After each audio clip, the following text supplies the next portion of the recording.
Hello. Let's just make sure this is working. I think it is. Welcome everybody. Welcome to the third Gamertech stream. My name is Tal, and with me today I have my lovely assistant Frank. Hello. Frank is my friend. He'll be joining us today, and today we will be building the Gamertech server, or more specifically the Gamertech NAS. NAS, by the way, Frank, is network attached storage. Frank doesn't know anything about servers or NAS really, so he's here to come along for the journey, and hopefully he will learn something and you out there will learn something too. So I just want to check that our audio is working. Can you just check that, Frank? Would that be okay? Sure. We're good. Perfect. Thank you very much. We've got a bit of a glitchy camera going on here. I'm just gonna have a quick look at this camera. It's kind of spazzing out. Let's try this.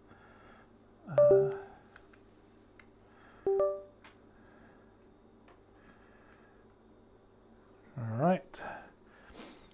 The wonders of live television. Please stand by. So, okay, that looks a bit better now. Before it looks like I was dancing really fast and about to fall over. So, okay. Thank you very much for joining. I'm Tal, this is Frank, and today we are building the Gamertech NAS. So, what is a NAS? It is a network attached storage. So to put it in really simple terms, it is some storage that attaches to your network, your home network or LAN, rather than one specific PC. So why does Gamertech need a NAS? Speak up a bit. Frank just asked it. Sorry, the microphone is. We only have one microphone, and Frank is a little bit far away. He'll try and speak up so that we can all hear him. Frank asked, "Why does Gamertech need a NAS?" So, any person or persons or business that has files that need to be stored and need to be accessed, readily accessed, a NAS. There's a good use case for a NAS. So our use case is we stream on YouTube. So we create, and we stream at quite high quality video. So we stream at 4K, 60 frames per second. So a typical 3-hour video, I think, is something like 20 or 30 gigabytes. So it's pretty big files going on. It's quite a lot. So as time goes on, we will have more and more videos that we want to be able to keep, so that we can go back and then, use them later, get some footage from older videos, do some, extra editing, grab some footage and do some B-roll, all sorts of things, and it will allow me to access those files, but from any computer within the local area network. So you know what a local area network is, right? Oh, So I'll explain for anyone that might not know it. A local area network is essentially just your network at home. So you might have, your local network might consist of just your wireless router.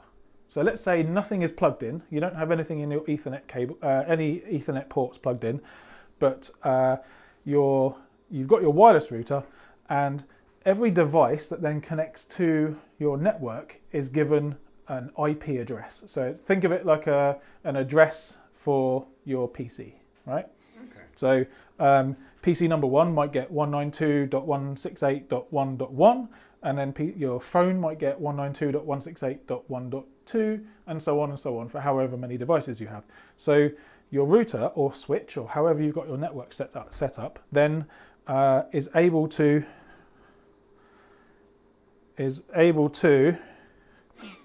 sorry about move all of the traffic around without there being any conflicts.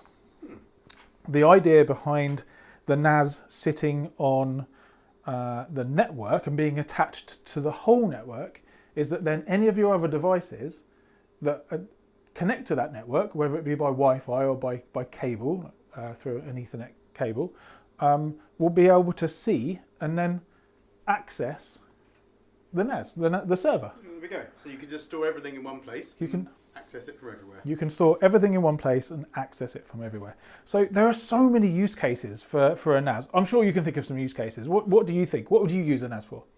I'd use it for gaming LANs. You know, if everybody needs install files or patches or things like that, and we can just put them all in one place. Or media sharing, maybe a media server, something like that. Yep.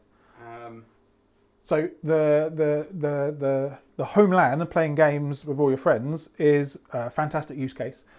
You can set up a Steam cache. You can download and store all of your games on your network attached storage, and then whenever your friends come along for the weekend, which we do occasionally, well, once a year maybe. Yeah. Hey, this would be good at my place because my connection's not very good. So rather than everybody downloading it, they can all just get it off the NAS, right? Absolutely. So you come to your house. We attach ourselves to the network by, again, cable or Wi-Fi, and we'll just be able to then go to Steam and browse your Steam library to the NAS rather than to the local files, and then all the files will be there ready to go. And a LAN connection, assuming you've got good switch and good connectivity. Connectivity is getting much better now. 2.5 gig, 10 gig. You'll be able to get those files in minutes rather than waiting for everyone to download them all at once. Makes sense. You talked about a media server as well. So we're going to look at some of the software that we can use today. We can create a media server like Plex or Jellyfin, and that will allow us to host our files from the NAS to any device on the network. So what about outside of the network then? Say if you're running around the country, you're working in a cafe, editing your Gamertech videos. Yep. Can you access it from outside? Yeah, you can. You'd have to do a little bit of extra technical work for that. You'd have to set up what's called a VPN, which is a virtual private network. You've probably used one at work. Yeah, like Nord or something, or we have one for our own company. Kind of. So what you need to do is you need to set up your router to essentially host its own VPN. So what I can do then is I can then use a VPN client software, or actually just use a browser to browse to the wide area network IP address, and then I believe it's called tunneling. You tunnel into your LAN through your router. It's a bit more complex, and it's more of a intermediate to advanced thing to be able to do that. But that is something we're going to be doing later in a further video, which I'm very excited about. I've just purchased some hardware for our router, and it's going to sit inside our server rack, along with this, which is our NAS, as you can see here. And then we will be installing probably a piece of software called pfSense, which is enterprise grade router software, which will allow you to create your own VPN on there so you can access externally. So are you actually creating your own router then for use in the company, or is it like just a module that you put into the rack? So I did look at doing it proper homebrew style. So I have a small Lenovo Tiny machine, which I really wanted to be able to use. Mostly because I already own it, so it wouldn't have constituted any extra cost, and I wanted to be able to use that very small machine, which is tiny footprint, really, it's literally the size of a book. Unobtrusive. So it will just sit in the corner, but also very, very low power because it's a router. Your router, I need to stop my one moment. I just need to stop my PC my monitor from turning off the screen. Sorry. One moment, everybody. Frank, say something interesting. So this is not your typical. The average person's not going to be able to buy one of these, or wouldn't really have a use case for something. You use the term enterprise grade. Is this is an enterprise grade bit of kit? Yes, it absolutely is. Okay.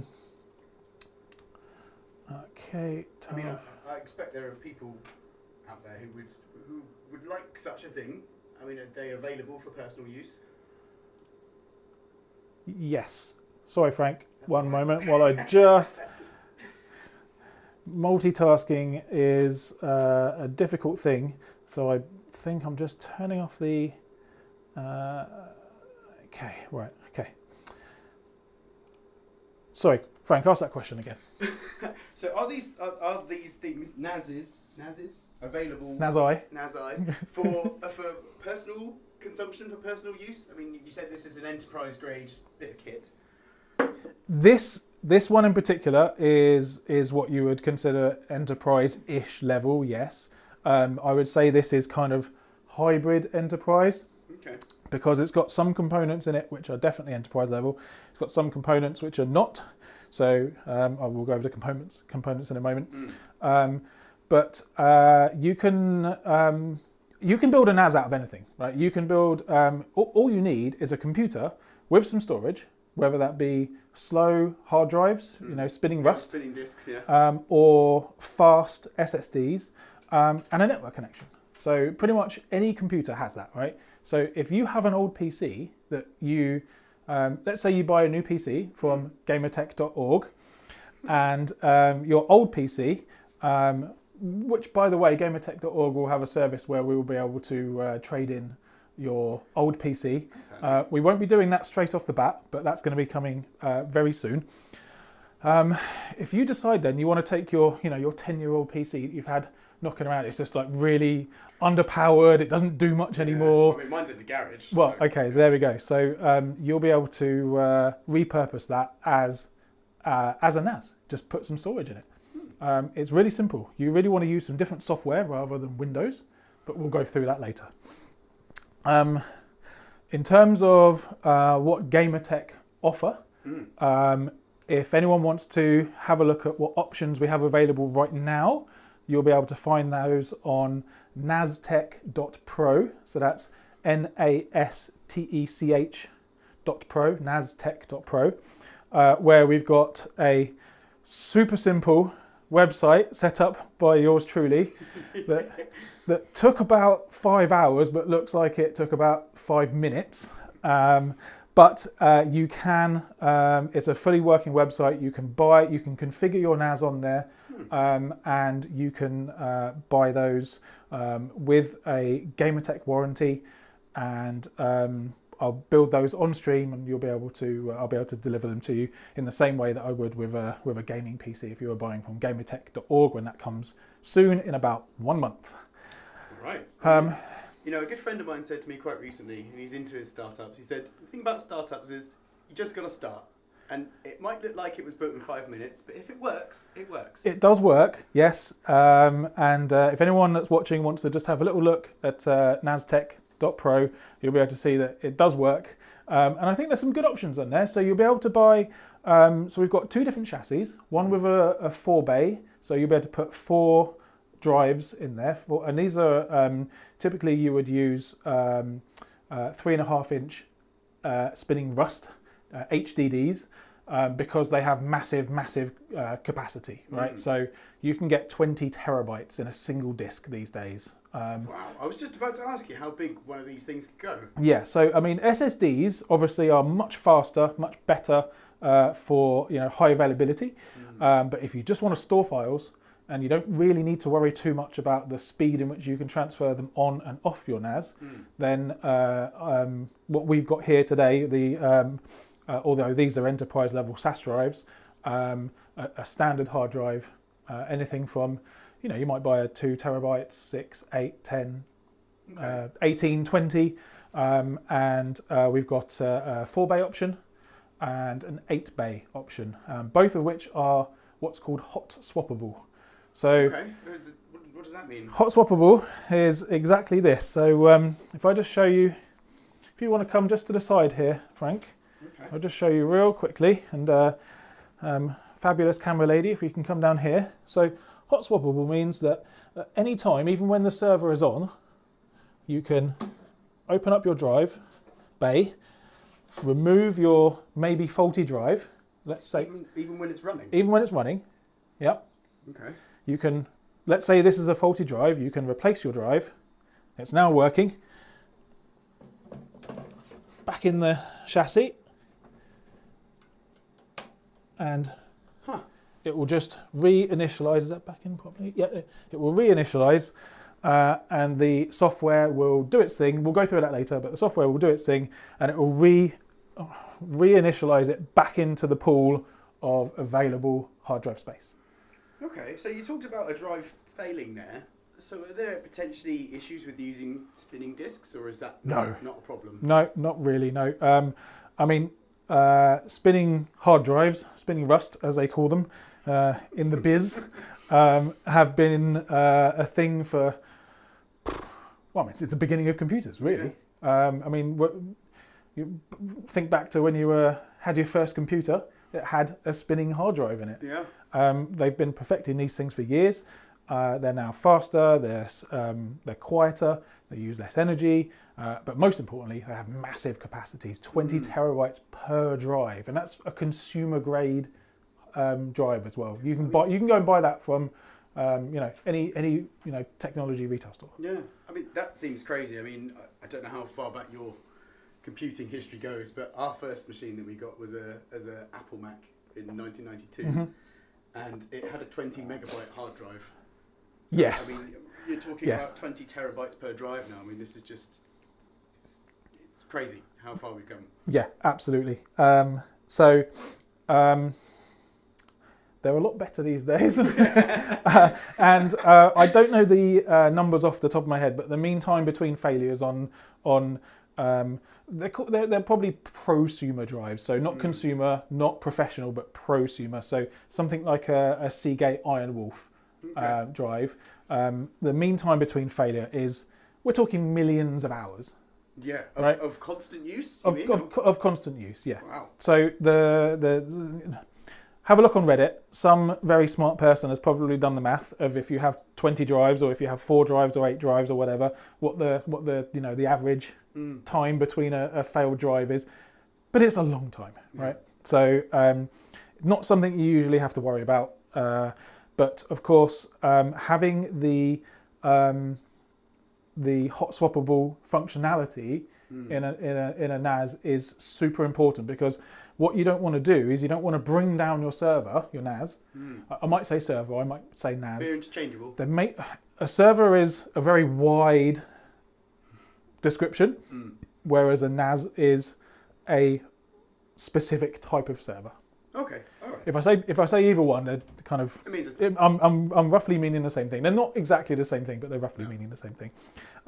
You don't want to take it down, right? Because you've got files on there that you might need. If you're a home user like yourself, you might have your own NAS, and if you take it offline, there's no drama, right? You don't need to worry about that, because while it's offline, you won't need to access the files. But let's say you're a family of 5, and other people want to access those files. Let's say you're a small business of 20 people. People really need to access those files. So taking them offline is going to be, a big issue there.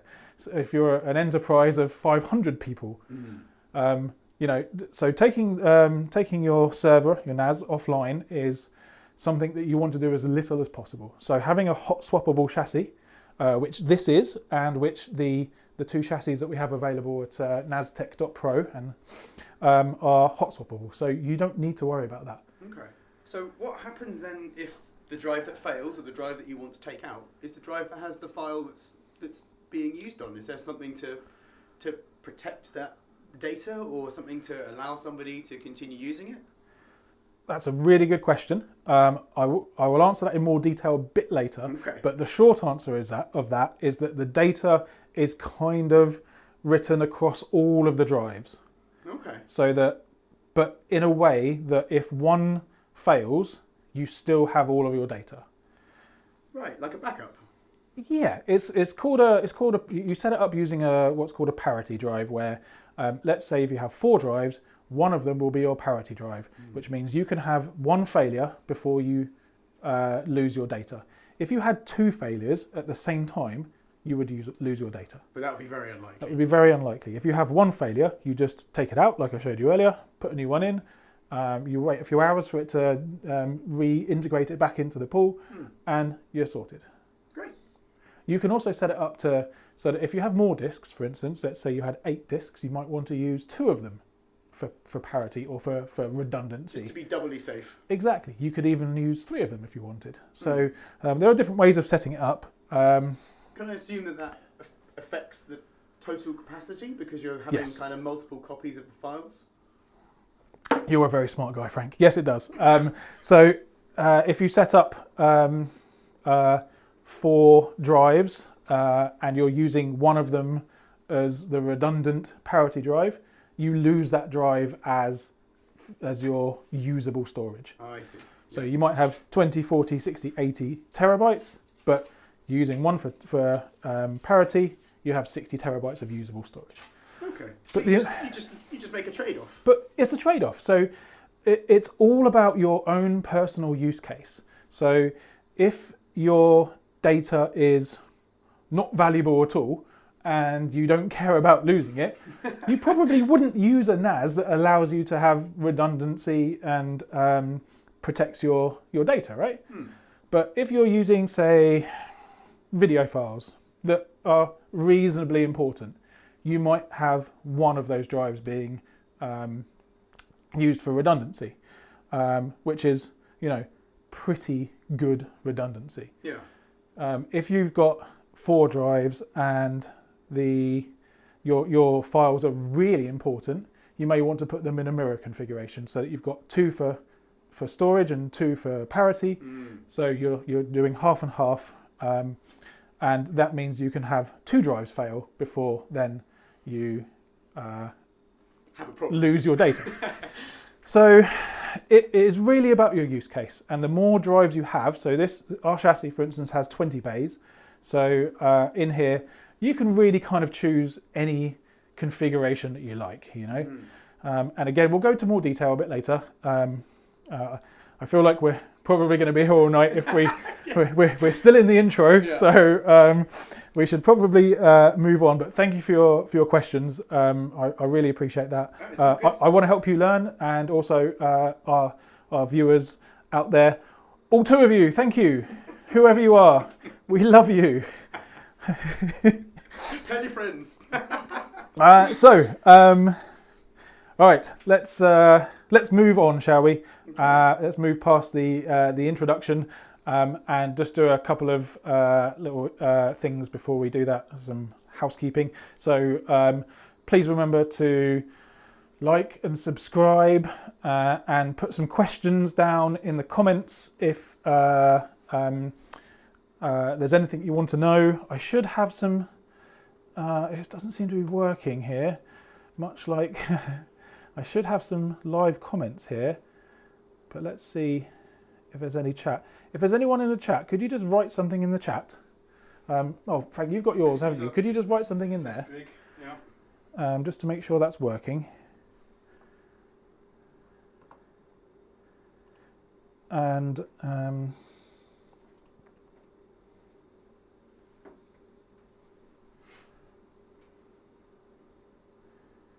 here we go. Thank you. Right, I'm just going to change the font. That is absolutely tiny. No, let's try. There we go. There we go. Right, so I can see the comments. Thank you. Thanks for that. So yes, please leave any questions you have down in the comments. Please remember to like and subscribe. That really helps us out with the YouTube algorithm that really likes what's the word? Engagement. YouTube really likes engagement. So basically any of the buttons on this video, just click them all. Just click things and move things and say things and do all of the things that you can do on this video. Maybe not the X in the corner though. Not the X in the top right corner. Definitely don't ever press that unless we're being really, really boring, which I hope we're not. So, thank you for your questions. Thanks. So keep them coming, by the way. Anything, just shout out. Any questions at all, just shout out. So what I'm going to do now is I'm going to go over the hardware that we're using for this build. By the way, the build is not going to take a huge amount of time. I've already pre-tested everything on my trusty test bench over there. So all of the hardware is working, but we need to get it inside the case and then install the software and then just test it out and make sure we're all okay, and then that's it. So probably going to be an hour and a half to build it, I'd say, and then another half an hour just to start your watches, get it tested and everything. So we'll go over the components. So you know what? Because I've unboxed a lot of it, I can't actually remember all the model names for everything. But so we'll start with the chassis. And sorry, Frank, just hold that for one moment. The chassis is a Silverstone 4U rack server chassis. I can't remember the model number. But I will put the model number down in the description, the models and the parts for all of the parts that we're using in the description at the end of the video. But what we have here is a 4U chassis that it has 20 hot swappable drives. Inside, should we have a look inside? Would you put that somewhere safe for just probably about an hour and a half? Inside, and this camera really isn't that good. Inside, you should be able to see here, we have, well, we've got an empty bay here for our motherboard, and this here, all of this area here is what's called a backplane, or these are actually multiple backplanes, but we have a backplane for each row of drives, which I think is 4. Can you just go to the front there and check? So is it 5 across, or is it 5 down? 4 across and 5 down. 4 across and 5 down. So we've got 5 backplanes, and each one of those we will need to connect to the motherboard with a separate connection that then allows us all of our enterprise level features, like the lights working on the front to tell us that the drives are working, or that a drive is faulty, that the drive is in use. Also connects our power, our fans, and then this is our connectivity here. So this is the way that they all talk to each other then? Yes. So all of these backplanes, you connect each one of them direct to the motherboard, and it allows the communication between all of the data which is here and the computer which is here. Okay. Yeah. And why is it called 4U? What does that stand for? Because you've got 4 going across. Is it to do with the number of drives? No, it's a good question. It's not that, but that is a good that's a good guess. So a U is just a unit of measurement. It's about, I want to say it's about 1 3/4 inches. Okay. What's that in modern? Jem, what's that in modern? What's that? It was 1 3/4 inches in modern.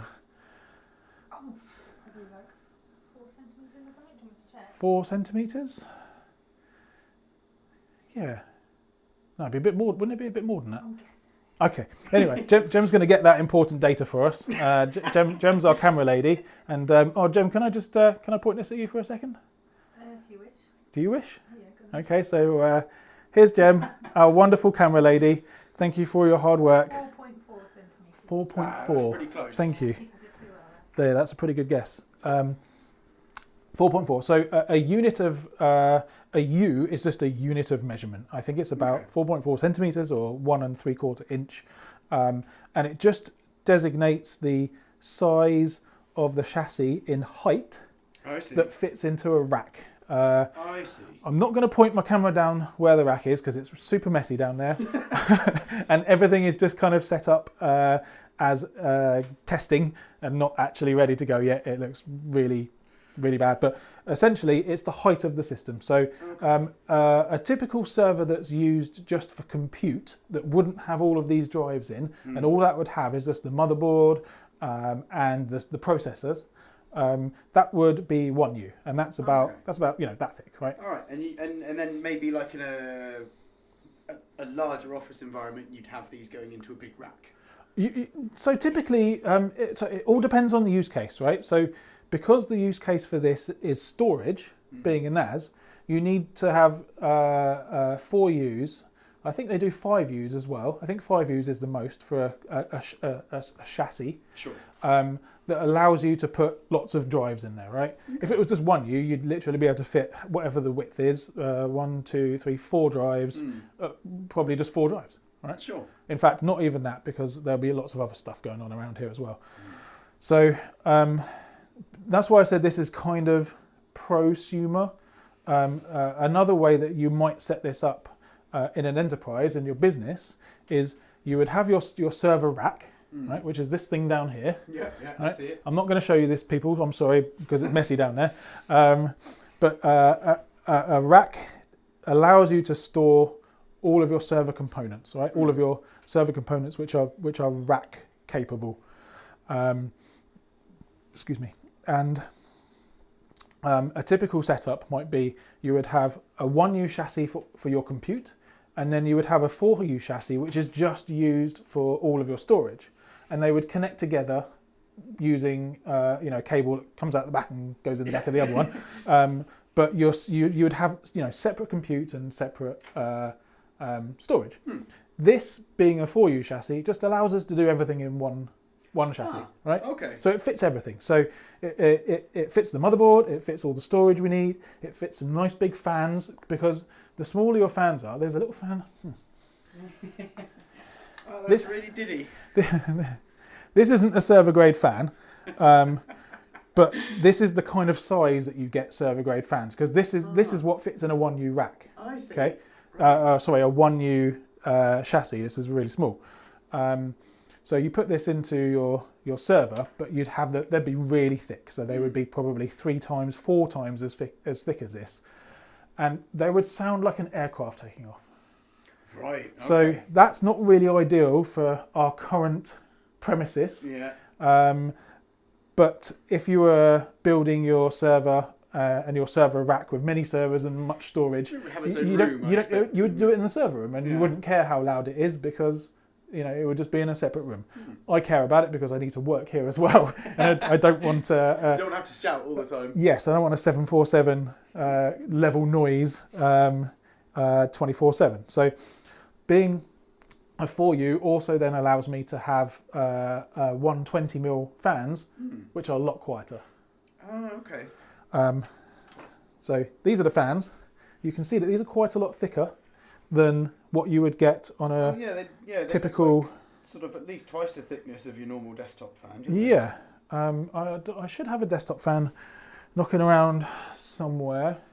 Maybe just over there. Is there one on the desk? Everything but, I think. Oh, great. Okay. Tell you what, we can just see inside this computer here, and if you can see the thickness of this fan should be about 25mm, and the thickness of this I think is 35mm, or perhaps even more. It might even be 45. I'm not 100% sure. But basically, the thicker they are, the louder they are. So even though this is quite big in terms of compared to this. This as a server grade fan would be extremely loud. This is still going to be probably quite loud, but not like a 747. So you can't just take your desktop fans and put them in a server and expect it to be... You could put them in there and they would work just fine. It's just that you want airflow in your server. You want airflow. It's a middle ground. So this is going to have decent airflow.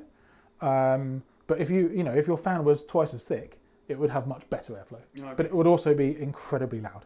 So if you wanted, there's very likely, or very possible actually, that once we plug this in and see how loud these are, and I'm guessing they're going to be quite loud, I might want to swap these out for just your standard 120 like some Noctuas or something, right? So Sure. that are designed to be real quiet. Yeah. Because if this is super loud or too loud, we might want to change that. You might be shutting it in the airing cupboard. Yes. So it's just a balance, right? The tech world is so large. Everything out there already exists, right? You can change anything you want, and this is the idea behind Gamertech's ethos.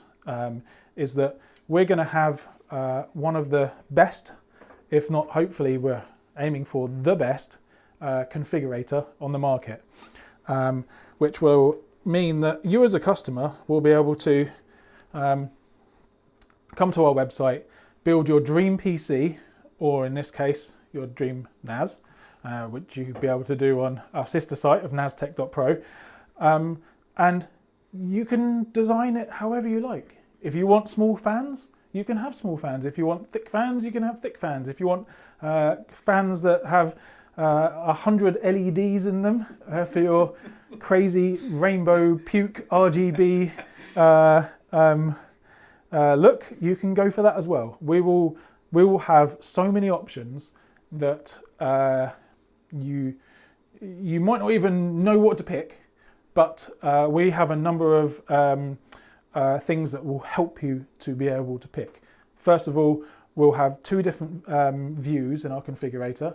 One view being that you'll have a carousel, a curated carousel, which will have about 10 options in for each component. So maybe 10 CPUs, 10 cases, 10 GPUs, etc. But these will be just the really popular stuff, right? The stuff that most people have. But what we'll have in the background, and if you want to click up on the expert view, you'll be able to see everything. Absolutely everything. Okay. And we're talking probably most technology that exists that you can put into a computer. we are going to have as much as possible. So the whole range of CPUs from AMD and Intel, the whole range of GPUs from AMD, Intel and NVIDIA. Most cases that exist, we're going to try and have as much as we can, so that you as the customer will be able to choose whatever your dream configuration is. Okay. And then for just a small cost, we'll build it for you. And I do mean small cost, right? So if you want to go and buy these components on the from the high street, probably we'll be able to get them at about the same price. So as in the same price once built. Gamertech's motto, is that the right word? Is affordable gaming. We want to put as many PCs in the hands of gamers as we possibly can. And in order to do that, we are going to make everything we do affordable for as many people as possible. That sounds good. I mean, you talk about having a lot of options and things, but what if I'm not a technical person? What if I just want something that plays PUBG at 4K? Well, that's really a great question. There'll be a number of ways for you to do that. Firstly, you'll just be able to go to our page of games and click on PUBG, and then you'll be able to see which PCs can run at 4K. You'll be able to look at, you'll be able to browse by resolution. You'll be able to browse by 1080, by 1440, and by 4K. And whichever one you choose, you'll be able to see all the PCs that have been pre-configured or pre-built. So pre-built meaning ready to ship. Literally, I've got one sitting in the corner right now. You can just pay me some money and you can have, right? So I can get it by the end of the week or something? Probably as much as 2 days delivery. Pre-configured means that we've created the config for the PC and we know it will work. So you said PUBG at 4K, what, 100 frames? Sure. Yeah, you probably need to spend a bit of money for that. But if you want that, you'll be able to go through a number of different ways to pick the PC that's ideal for you. It'll be pre-configured. All you need to do is just find the one that is most to your taste, or you can just buy that if you like the look of the ones we've built, or you can click on the configure button. That will take you back into our configurator, and it will allow you to change anything. So let's say you want more RAM. We've got a machine with 32 gig, you want 64. You put more RAM in it. You don't like the case we've chosen. That's fine, pick a new one. Okay, good. So A bit of customization goes a long way. we're going to have a lot of customization. I am a massive fan of many options, Yeah. as many options as possible. But the key is, if you don't really know much about tech, you'll be able to use our curated view, which will allow you to just look at the really popular options. And these options, by the way, will just be the stuff that you can't go wrong with. You literally cannot go wrong with. It's all the top popular configured components. Sounds good. And if you need any more help, you can just click down in our live chat button to chat with one of the Gamertech team, so either me or one of the other people, or you can arrange a video conference call, one-on-one chat, and we will talk you through what it is that you want. So if you come to me and you set up a video chat, we're on Teams or Zoom or whatever, and you might say, I want a PC that runs PUBG at 4K, 120 frames per second. We'll go through some options, we'll figure out what's right for you, we'll find something that's in your budget, and then we'll build it and send it. That sounds good. Yeah, I hope so. I hope so. And yes, all of this is coming in, I would say, approximately a month. So, by the way, if you want a PC today, you can still buy a PC from us. Just get in touch. It's just that our website isn't finished yet because we're building we've got some real ambitions for our website. So get in touch through our email, so tal@gamertech.org or martin@gamertech.org, or just go to our YouTube page and put a comment and ask us to get in touch. And we can build you something right now. So anyway, shall we crack on? It's not going to build itself. This server, this NAS is not going to build itself. No, so let's have a look at our components. So we've got our Silverstone, I would say prosumer chassis, but you would still find this in businesses, but this is just more of a hybrid because of what I said earlier. We then have our power supply, which is a Fractal 560 watt Ion Plus 2, and it's a platinum power supply. So the reason why I went with this is we don't need a lot of power here. So 560 watts is not lots, but this is a low power solution. So the CPU is only 35 watts. Right. Compared to the modern day Intel 13900K, which can suck up about 350 watts. This is absolutely tiny. Gives you plenty to play with. And is that something that you'd put in a desktop PC? This you wouldn't typically put this model, maybe not a platinum. You wouldn't need to spend so much on a platinum. You'd probably just want a gold in your PC, I would say, unless you really want a very what's the word? Overpowered? No, not overpowered. Efficient, a really efficient power supply. The name relates to the efficiency then. Platinum's most efficient. It's a grading, so it's the power supply grading is 80 plus, and then it's silver, gold, platinum, titanium, and it's all about the efficiency. So I won't go into the details. Our second camera is going a bit crazy again. I think this is just going to have to come out and back in. My apologies, everybody. Sorry, 1 second. Let's see if that's worked.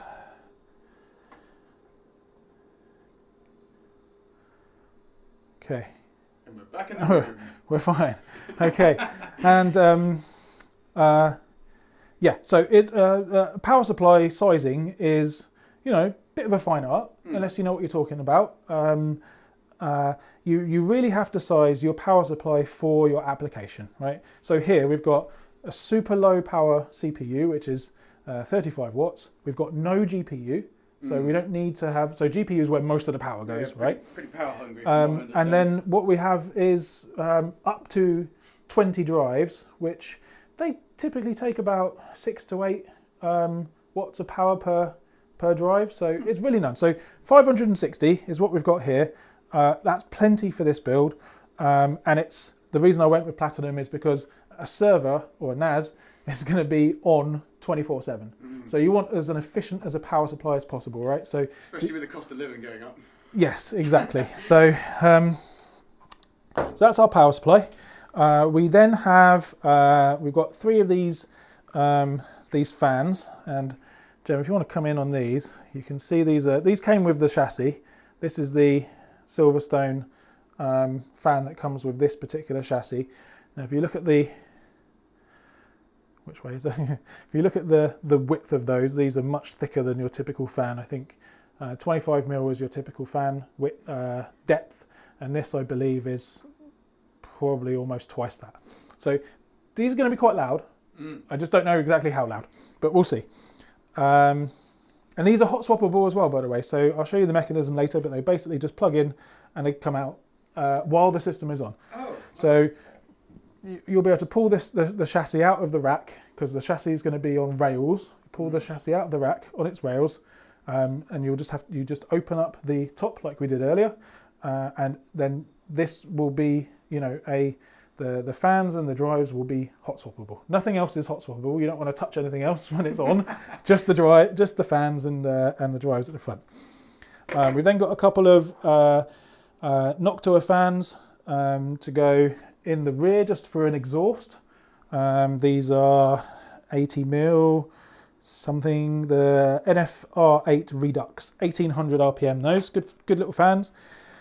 We've then got our operating system drives. So these are just a couple of ADATA 2.5 inch SSDs. They are, I think, just 120 gig. Yeah, 120 gig. The software that we're going to be using, there's one of 2 options. One will be, there's 3 options actually, sorry. There's TrueNAS, which has 2 options, TrueNAS Core and TrueNAS Scale, and then there's Unraid. Your application is going to drive which one you want. We'll go into the detail later, but your application will drive which one you want. But all 3 of them have very, very low size requirements for your data. So actually, for your operating system drive, you really only need about 30 gigs. Yeah. We've got 120 to be safe. But what we have, crucially, is 2 of them. And this is for redundancy. I was talking about drive redundancy earlier. We also want operating system redundancy. So if one of these drives fails, it will just fail over to the second drive. It will just kick in. And the second drive will just take over the duties. And you'll see no interruption in service. It's almost as if the 2 of them are just running in parallel, and one fails and it just ducks out, you know? And then the other one is just doing it by itself, and then you want to replace the first drive so that you've got 2 again. We've then got a couple of SSDs here. These are just a couple of cheap SSDs, and if you're so these are the Kingston NV2, I think. Yeah, Kingston NV2 M.2 SSD drives. They're a terabyte each. And we're going to be using these for our fast storage. So we're going to have 2 storage pools. One is for fast, which will be SSD only, which will allow us really super fast transmission of files to and from the NAS. And then we're going to have these big old spinning rust disks will be for the slow storage. So things that you won't need to access again in a hurry. Things that so for me, video editing, I want to be able to. So firstly, I want to be able to edit on my main rig directly from the NAS over the network. So for that, I need to have fast storage where my current files, the videos that I'm using currently for my current project are on. I'll also need a fast network connection. I've got 10 gigabit rather, which will give me speeds of about 1 gigabyte a second. Okay. So that's about 10 times faster than your typical network speed of 1 gigabit. So that allows me to be able to do my video editing with the files not locally stored on my computer. They'll be on the NAS. Okay, and of course, so it should be just as fast as if they were on your own. Just as fast. I shouldn't notice any difference.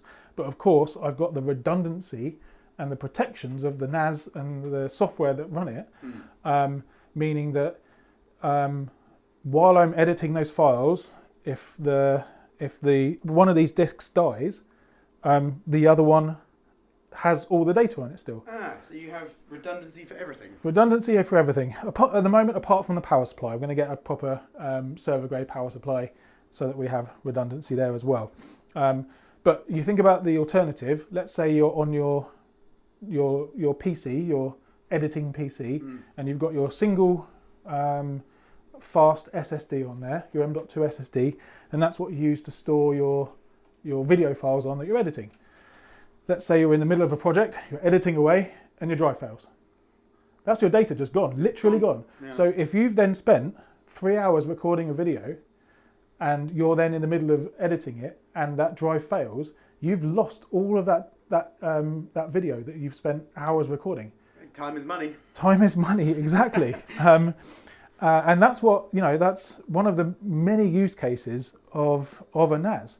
If I'm editing from my NAS, all of the features that are in here that give me the redundancy means I'm not going to lose any files. So it's all about security. Exactly, absolutely. So we've then got some RAM. Now, we've got some old RAM here. These are just G.Skill. This is consumer grade RAM. 2 times 16 gigs. Just old DDR4 RAM. Consumer grade. This is not ECC, so I would always recommend using ECC in your build.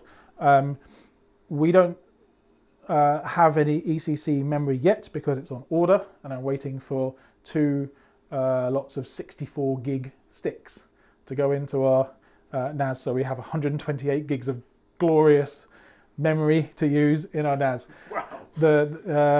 I'll go into this later again, but on your NAS, more memory equals more performance because the memory is used as a cache, right?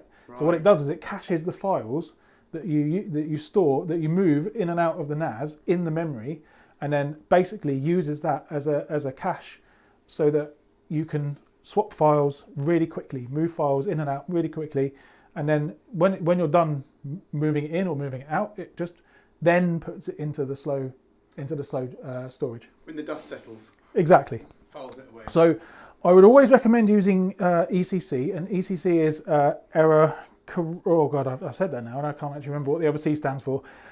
Error correcting. And checking. Checking. Error correcting capability. No, I think it's error checking, correcting. Something along those lines. I can't remember. There's so many acronyms in tech, you forget some of them sometimes. So yes, we're waiting for our proper server grade RAM to come, but for the moment we're just going to use this. And then we've got our CPU cooler, and because it's a 35 watt, some of you might recognize this as the oh, thank you Rich for confirming that everything has been clear and audible. Very kind, sir. This is just the standard Wraith cooler that comes with most of the low to medium power AMD processors. Because we're using a 35 watt processor, we don't need any fancy cooling. This is plenty. I might upgrade that later if it's necessary to just a decent-ish tower cooler for maybe 30 or 40 pounds. What we would typically put into a low to mid-range Gamertech PC. But it's really not necessary. I mean, this is what you were saying, isn't it? I mean, you can build this at home. You can use components from different sources. And what about that card in the end? Oh, I almost forgot that. Not really. This is the most important part. Right. So this little thing, this is called a host bus adapter. Some of you might look at this and think, hey, that looks like a RAID card. So RAID cards are essentially using the hardware on the card to set up a RAID configuration with your hard drives. This is a host bus adapter. doesn't use any hardware level RAID or any type of storage configuration. It just allows your software to do it. But what it does is it allows the motherboard, which this connects into the PCI slot, to connect through, to connect to all of your hard drives and communicate with them. Oh, okay. So this is the communications hub. You can just think of this as the card that all of the hard drives plug into, so that they can communicate with the rest of the system. Oh, very good. Don't drop that; it's quite expensive. Speaking of plugging it into the computer. Yes, that is actually something I did forget. So thank you for that. Out of mind. So this is our motherboard. So this is the ASRock rack server or workstation motherboard. It has a model number. It is the X570D4U2L2T. That's easy to remember. BMC TW. Okay. Cool. You got that? Perfectly. There's a test at the end. So this is, I would say this is again, it's a kind of prosumer solution. So it's not like you wouldn't necessarily see this in a huge enterprise, like a blue chip enterprise for their servers, but you would almost certainly see it in small businesses and maybe medium-sized businesses, and any kind of enthusiast like myself, yourself, that would just play around with this kind of stuff at home, because it's really super interesting. Someone at home who's a bit of a min-maxer, perhaps. Yes, someone like yourself. So let's just have a little look at this, and I'll just take this out, give you a quick look. Thank you, and we'll just show that there. Obviously, we'll show you this as we go. But yeah, no fancy frills on enterprise level or business components. It's just ugly green rather than black with nice with the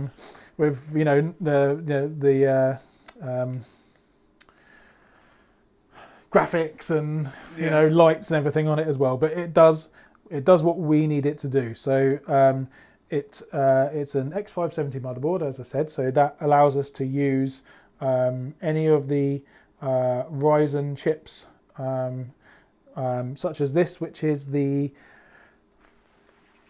4350G Pro, I think. So it doesn't have to be high performance for this use This case. is not high performance. It does have 6 cores, 12 threads. It's a professional grade. It's one of the Pro chips, so it does allow for ECC memory, which is why I went for this. The motherboard allows for ECC memory as well, even though we don't currently have ECC memory, but that's coming in the post. It's just been we've been waiting for it. It's a bit on the so it's important that when you build a server or NAS like this, you have to use components that are on their certified list. So you go to ASRock Rack's webpage, and you look at the qualified list of memory, and you would really just want to pick from that, because that's the memory that's been tested and works well with this motherboard. Now, you can probably use other RAM. As I said, I tested this before, so I've used this. This is definitely not on the qualified list, I can assure you, because this RAM is about 3 years old. But it will work. It probably will work, but you really want to go with what's on the qualified list, because then that is guaranteed to work. And when you're deploying servers, if we just build one server like we are now. If the RAM didn't work, we could just use other RAM we might have lying around. However, if you're in a business environment, you don't want to spend hours and hours faffing around or waiting for deliveries of new stuff. You need to get it up and running, right? So it needs to be certified stuff. It needs to be certified, and everything needs to be guaranteed to work. Assuming you've got no faulty equipment, of course. You can't allow for that. So we've got our CPU in place. I'm not going to unsocket that and socket it. I've put it in there to test, and it works fine. We'll put the cooler on, and then we'll be ready to go. All right. So I think that's the intro over. We made it. All right, so yeah, thanks for watching.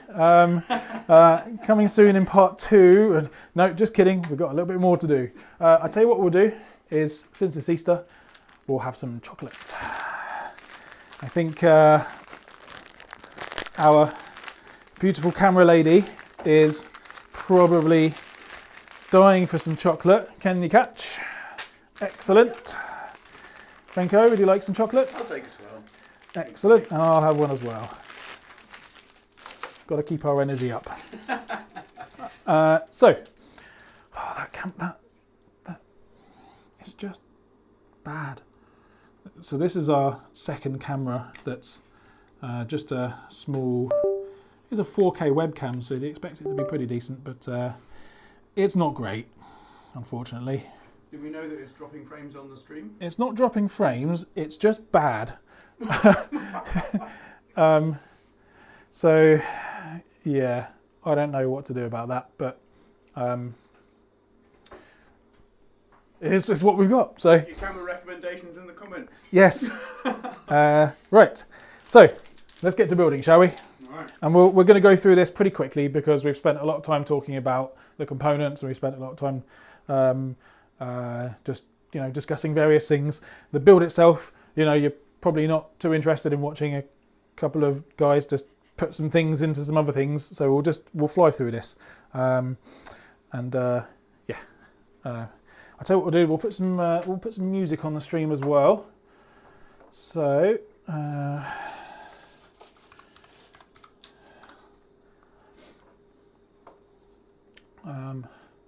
Say something interesting, Frank. I'm eating 12. It's pretty good. What's that? I'm eating 12. It's pretty good. Excellent. Right, so I am just going to put some music on. Water pack. Oh. Okay. Where is the can we just do a sound check, please, Frank, on your We'll take a moment to catch up.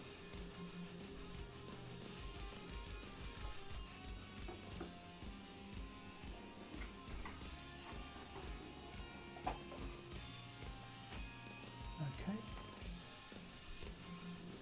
So I think sound might be incoming.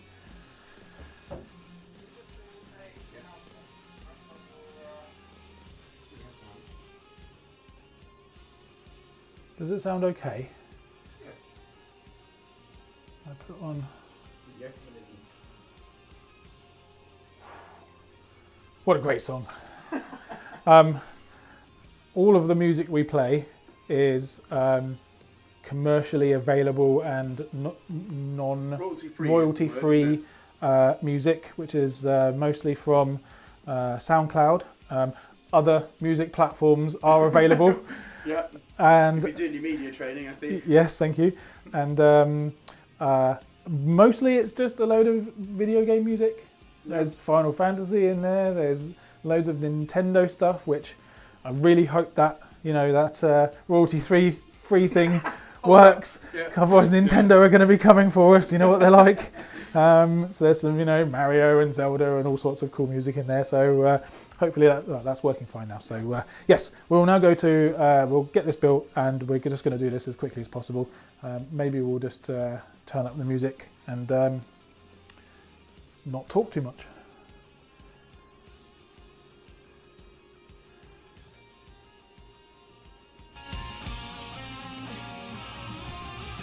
Let's go. Right, pass me the motherboard, please, Frank. Careful with the sides of it, because as you can see, there's lots of pins just everywhere, and I don't want to bend any of those. So I think what we'll do now is just move some of this stuff over, and we will turn the server so that you can see at home the connectivity at the back here. Oh, that's a little bit. So there we go. You see at the back there? Is that? Yeah, that's good, isn't it? Right, lovely. So, thank you, Frank. Right. would you be kind enough just to test the sound again, Frank? Turn the volume up a bit, but I just want to make sure.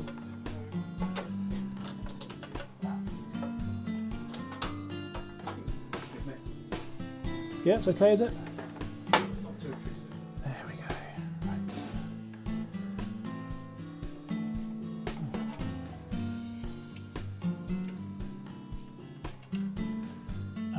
And as I'm building, feel free to.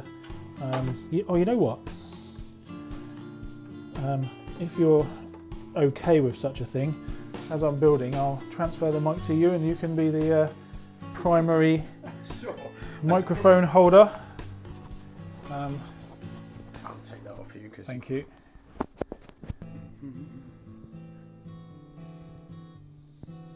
So just, yeah, it's a bit. Okay, then this needs to go underneath me. Yeah. I'll give you a peek. Okay, and we'll get this. We'll get you mic'd up now. It doesn't. Don't be shy. Oh, sorry for that. This is just probably sounding like to everybody right now, but it's okay. All right. All right. That's Good. Let's just test that your mic okay. I'm sure I sound fine. It's almost noises. Oh, sorry. This is just probably sounding like. Say something. I've said plenty. Yep, you sound great. So you probably need this. Thank you. We might be good at building PCs, but we're not good at streaming. This is brand new to us. Well, we've only done a couple of streams so far, and that's literally the first time I've ever been on video and ever worked with streaming equipment. This is your first time, Frank. It is. We are complete noobs at streaming, so please don't think that because we look like people that don't know what the hell they're doing, please don't think that that comes to the building of PCs part. It's just the streaming. We're good at building PCs, I promise you. Right. I'm just going to move this a little bit. And do we build this in situ? I think it would be okay to build this in situ, you know. Well, usually I would just build it on a box, but you know, just get that cooler on first.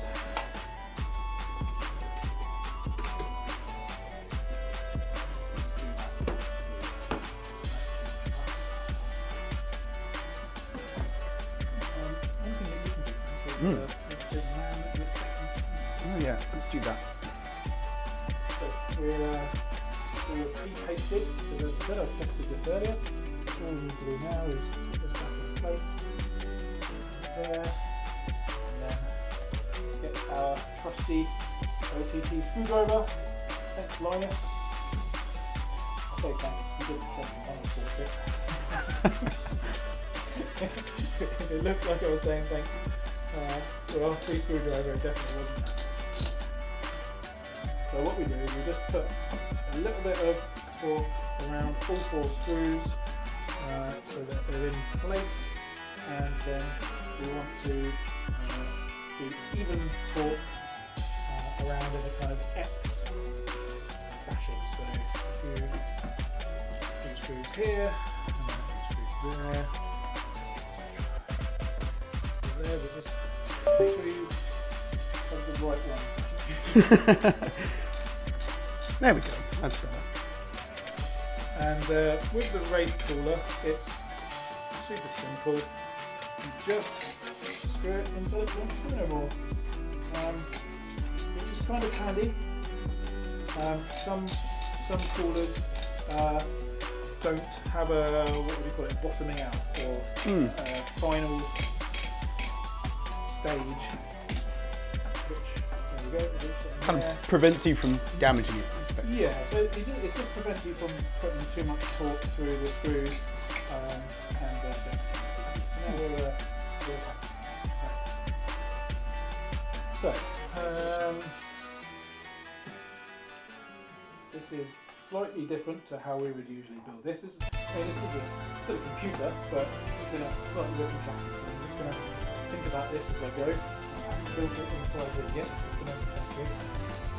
So, what we'll do now, let's get the RAM in, let's get the other tubes, and then we'll put it in the chassis. So, nothing easy here, Frank. Oh, nothing easy again. So, around. Just slot it in here. So, got two of them here, which is brilliant. So we're going to use these in a mirrored configuration, right? So we've got 2 times 1 terabyte, but we'll have 1 terabyte of usable storage. So from M.2, we'll have 1 terabyte of usable storage from M.2.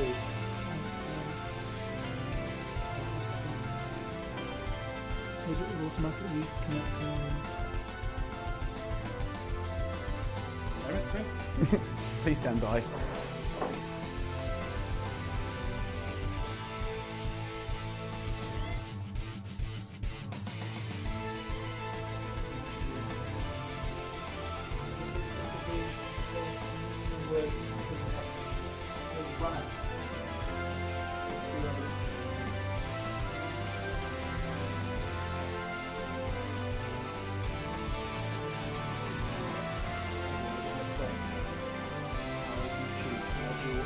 We're flying blind.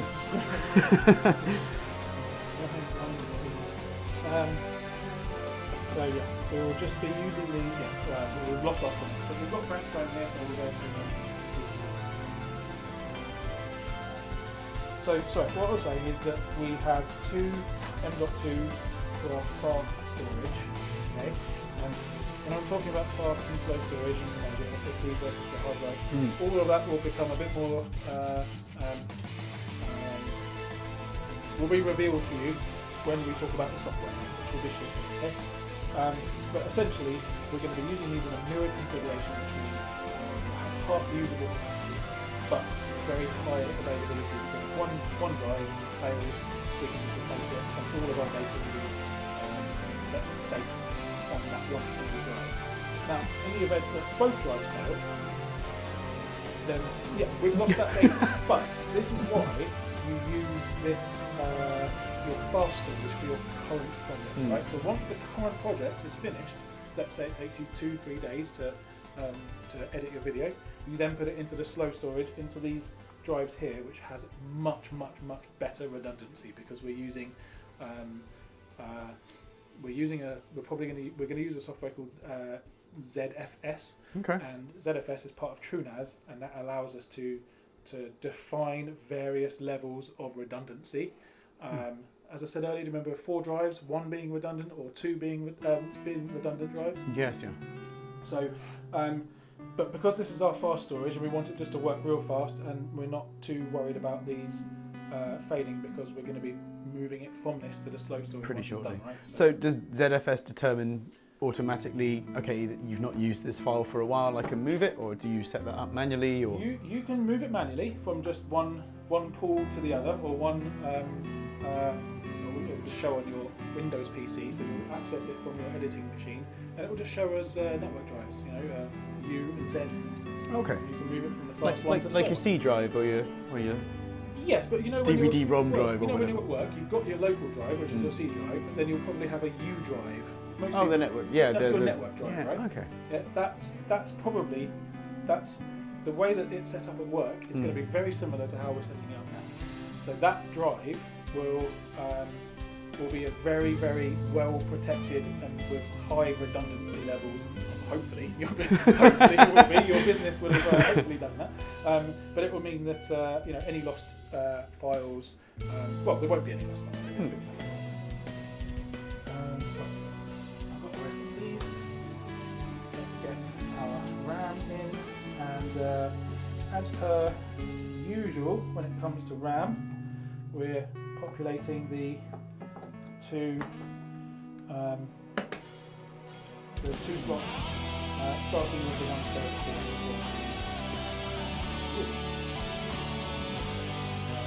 If you're ever in doubt, just check the motherboard manual. Is what I meant to say. Don't just look at the motherboard and look to it. So that's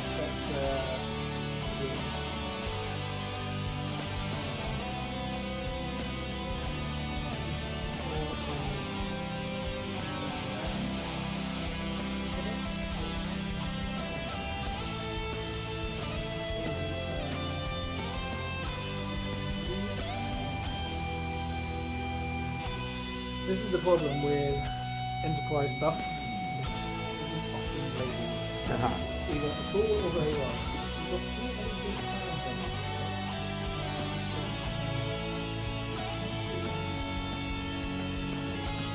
I think you're going to be fine in this regular fan.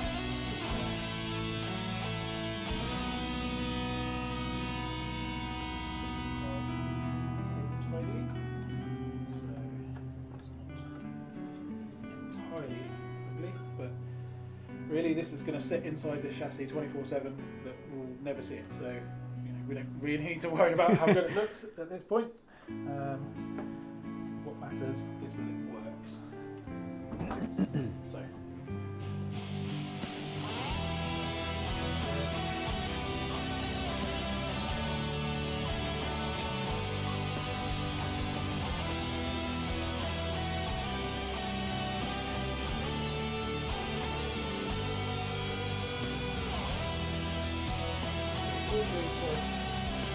questions, Frank, or if you can manage it, just be entertaining.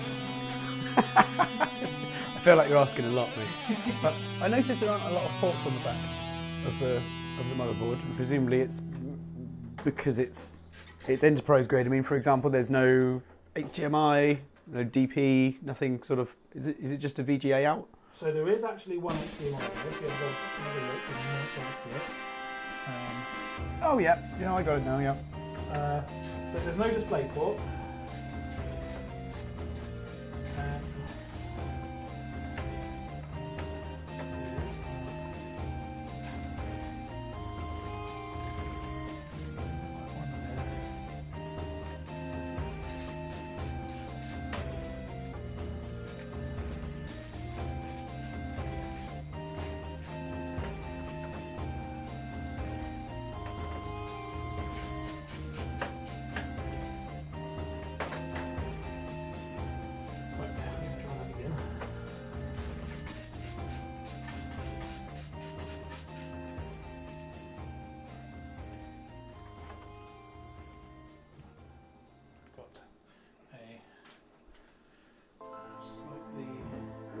You have a technical issue. Slight issue here. It's not huge, but it's not the best.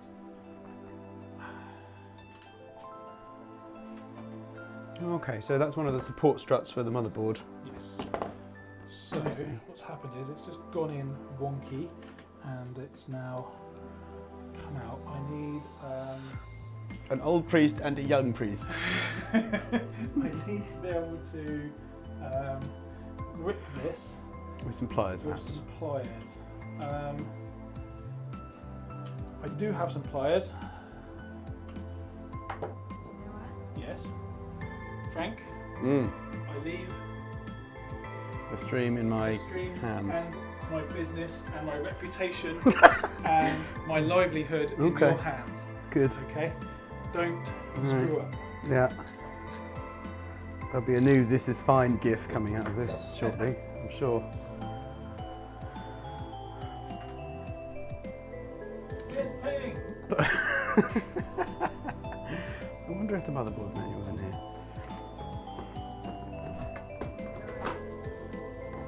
It's not.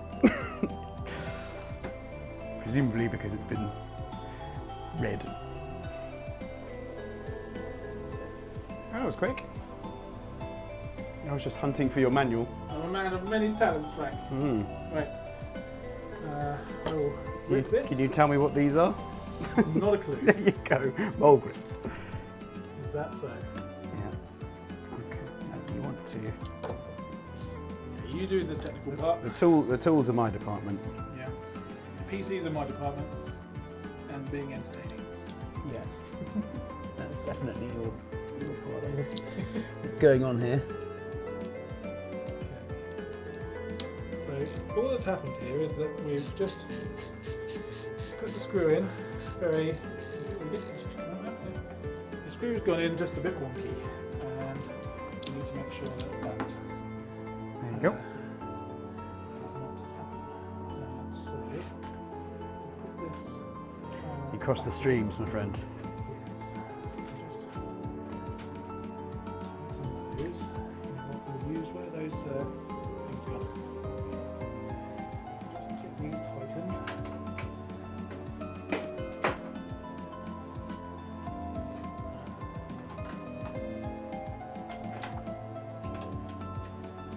The camera really is bad, isn't it? It's not good. You just. I mean, I'm not.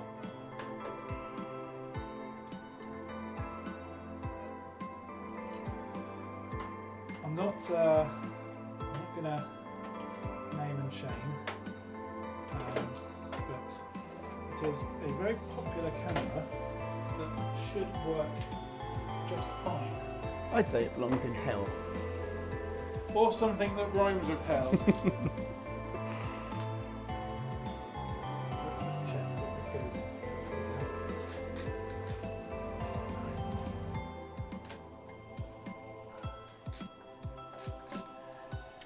Maybe if you've cross-threaded it,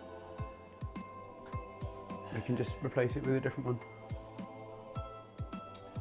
Sorry, just I'll take that. No. Okay, I gotcha. I'll put this back down for now.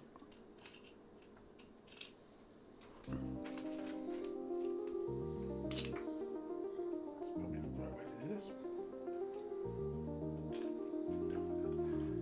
Please. Let's work together on this, eh?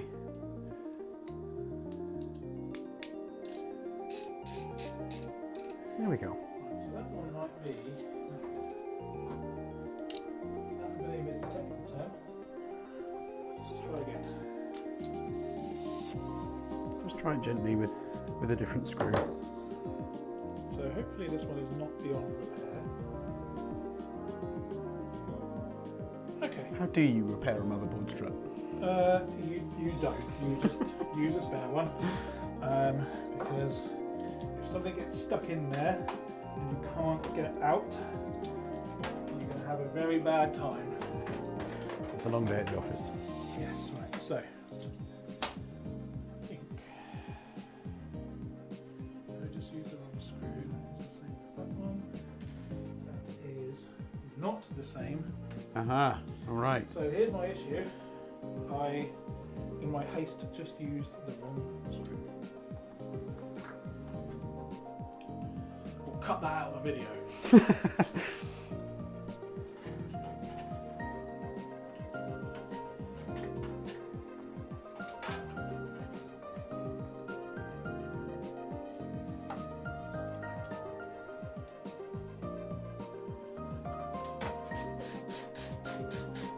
There we go. So you should just be able to screw it in with tiny amount of torque.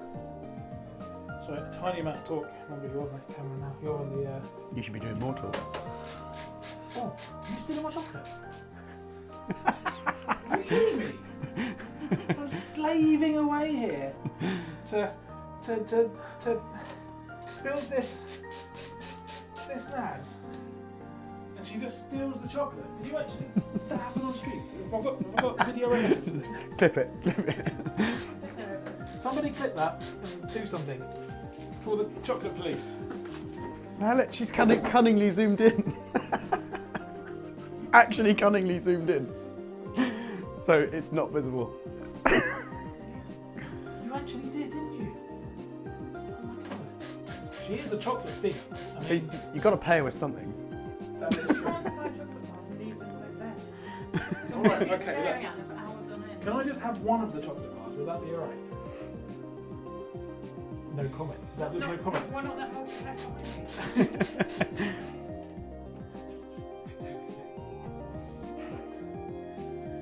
So all I'm doing now, Frank, is just getting all these screws in. Mm-hmm. They don't have to be mega tight. They just have to be in.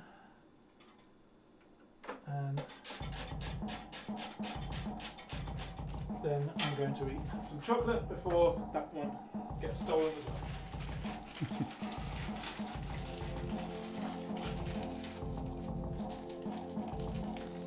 So Frank, what do you think of our network attached storage? It's pretty impressive. I mean, it's, you know, it's a hefty bit of kit. And I mean, so far, I get the principle. And it makes a lot of sense. And I can see why you would have one around. And actually, it's pretty cool that you're putting these on offer to other people. Not these specifically, but you know, I feel like if someone wants us to build something like this, we can do it. That's why we're showing it on stream, right? To show that we can do it and we know what we're doing. Most people will want something quite a lot smaller. yeah. So what would be an approximate price tag for a rig like this? Do we want to share that information? The thing is, Gemma the camera lady is also Gemma the finance lady. Ah. I'm not sure I really want to tell her how much I spent on this. Okay, maybe we'll keep that one quiet. The official price, the Gemma safe price, was about a couple of grand. Okay. All right. And that will be reflected in the amount of storage that you can have, the amount of redundancy, you know, that it's nicely spec'd and everything like that. So there's good value, there's a good ROI to be had on the Yes. investment there. Yes. Gemma, close your eyes and cover your ears. Actually, so this all told was about 3.5. Okay. All right. But you can do this for much cheaper. So the big reason why this was so much more expensive than it can be done for is that we're using enterprise grade SAS drives in here. So SAS drives are much faster than regular consumer hard drives. They're much more reliable.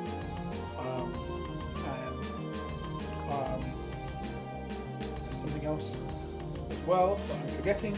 Those are the two main things. Maybe capacity? No, capacity is very similar. So, Okay. yeah. Oh, speed. Yes, that's the other thing. So these can transfer up to 12 gigabit per second, whereas a regular hard drive is going to be more like 1 gigabit. Oh well. Oh, so big difference. Yeah. But again, it depends how you set your server up and how the software works, or how you set your storage pools up to work. So your software does all that. Let's get into that later. Yeah. I fixed the camera, by the way. I changed USB ports. Oh, brilliant. Which one did it go into? I just put it into the one next to it. Well, you're an absolute genius. Well, that's why I'm here. So let's check the buttons in. Yeah, right, so let's get building. Let's get the hard drive in, the power supply in there now. I think. Yes. So,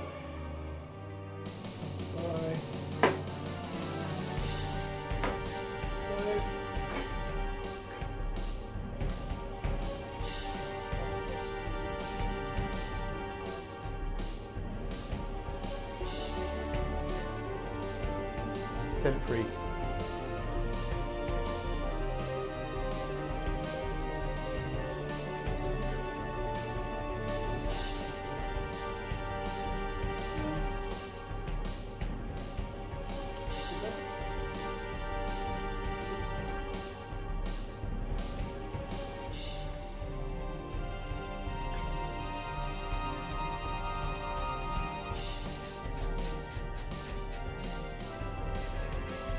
I just realised I'm inadvertently showing the server rack on the floor there and the associated mess. This Don't is show that, BTS. please. It's Anything you see on the floor behind me is in test stage. This is the test area, yeah. Gotcha. Gemma might call it untidy. I call it test stage. Test phase. So I see that the power brick here, there's a lot of space. Is this because a server power supply is a lot bigger? Yes, so that server power supply, so a redundant server power supply will actually have two power supplies in one. So it will be one single unit with two power supplies in there. Again, redundancy. So our operating system drives 2 for redundancy.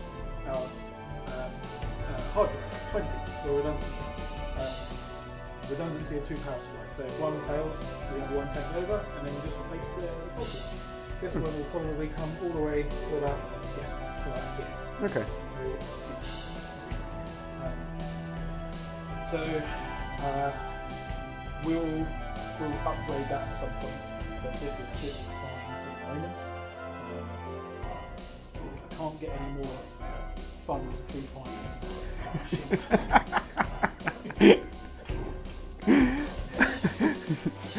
He's cutting you off, man. It's an old battle axe, man. I just want to spend. She just wants to save. It's just, yeah. Right, so. You'll be sleeping outside at this rate. Right, so what we'll do is we'll run some of these base cables now. We've got this just your switches, USB 3 and USB 2. So we'll just put those through the channels down here. We won't plug them in yet, but I think we'll just get them to where they need to go.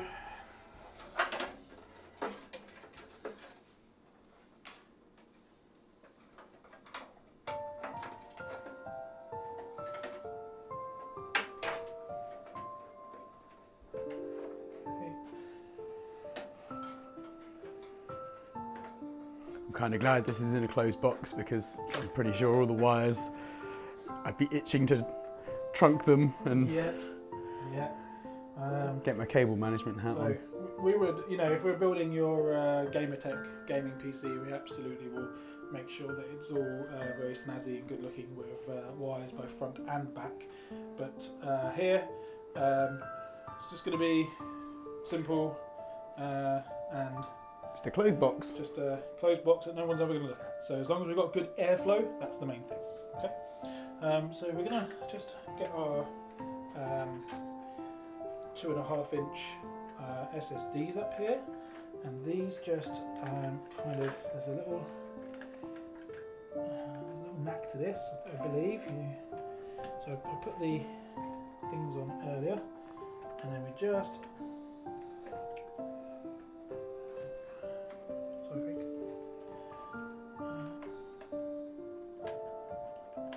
there we go, there, locked in place.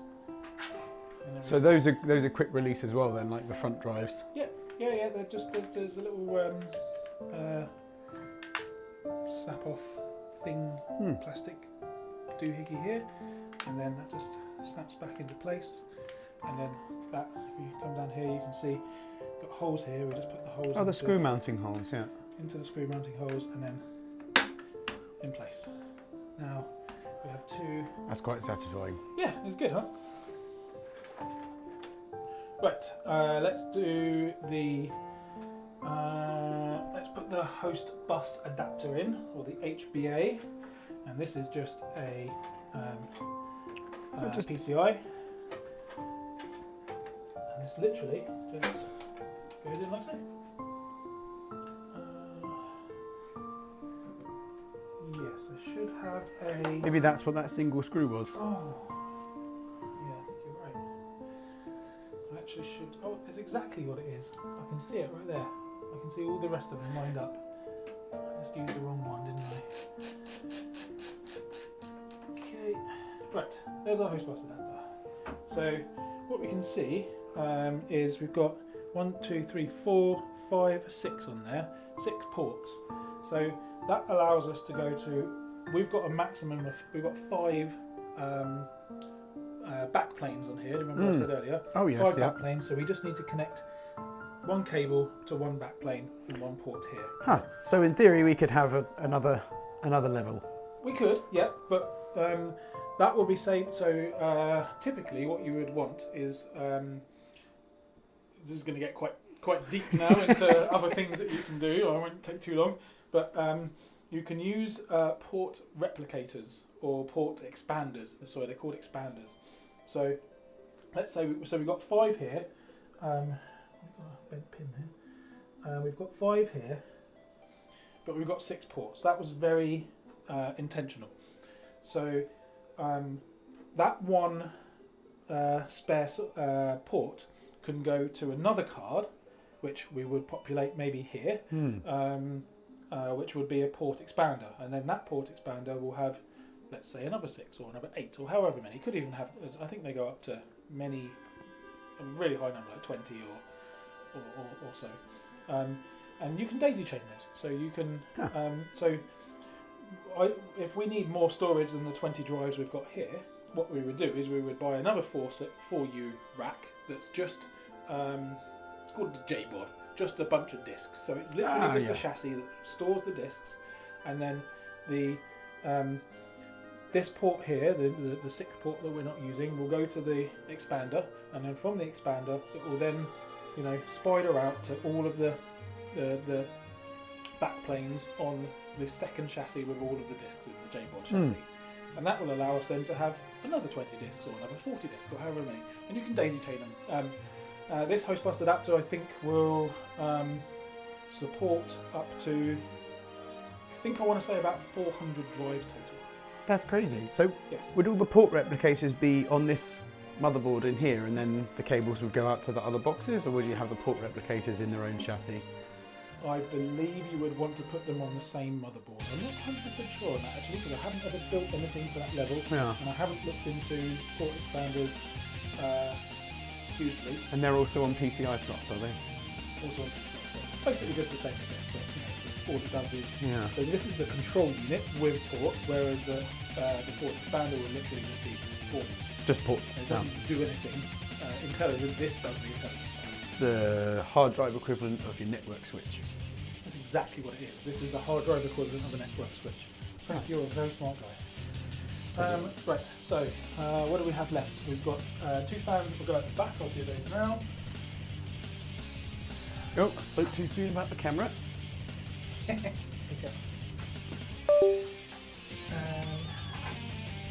So these are just our exhaust fans we've got at the rear, and these do exactly as it says on the tin, which is to exhaust the hot air. Not on that hanging around.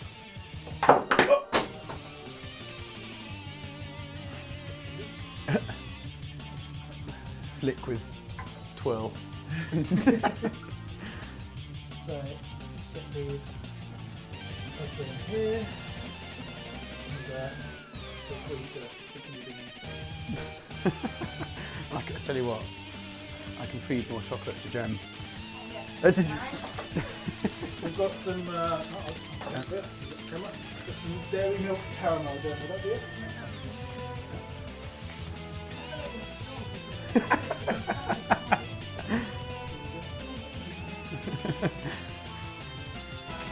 Keep one of this.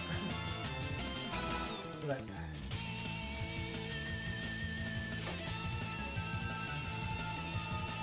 So these are nice little fans, 80mm fans that just exhaust any warm air in here, because the airflow direction in this case is actually front to back.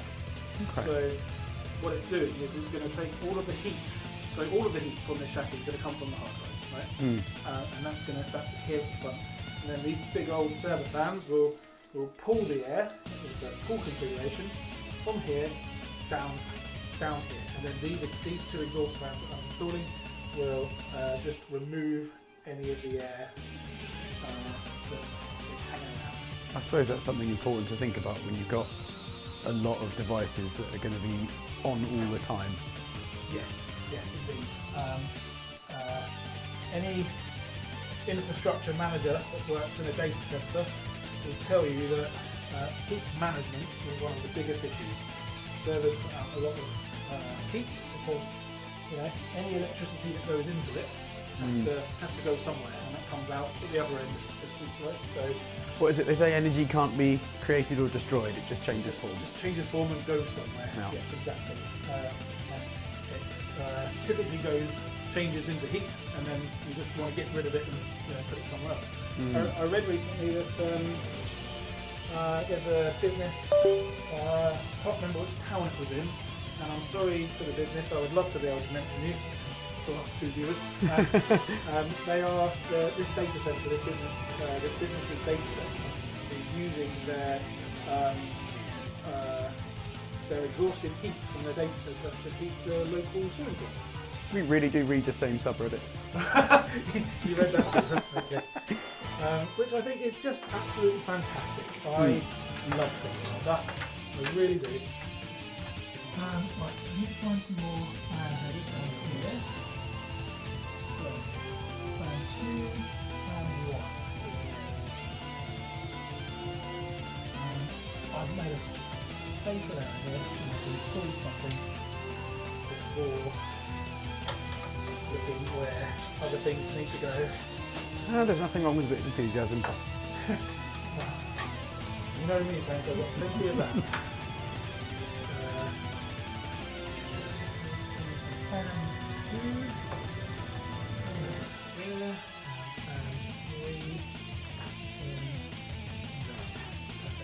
That's one thing I like about Noctua, nice braided cables. They are the way, aren't they?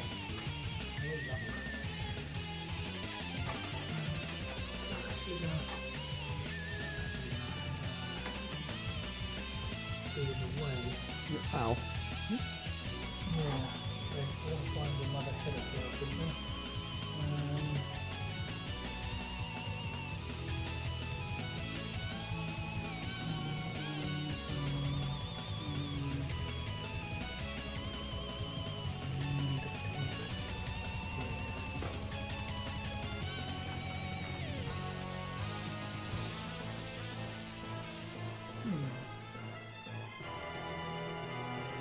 So at this point, I could read the manual.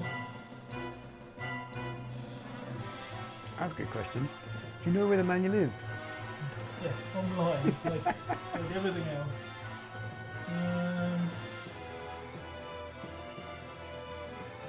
Just realised my bum is being recorded, so it's just.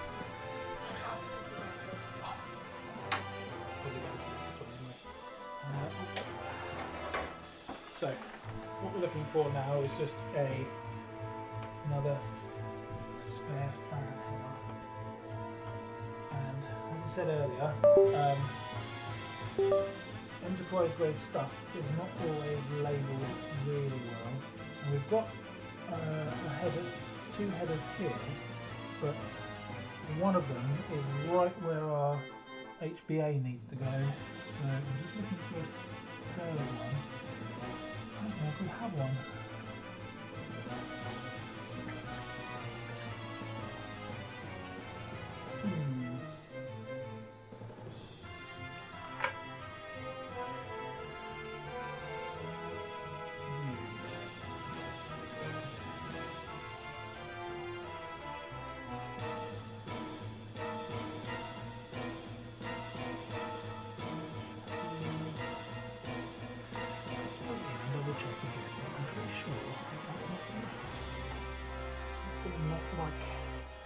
Being there.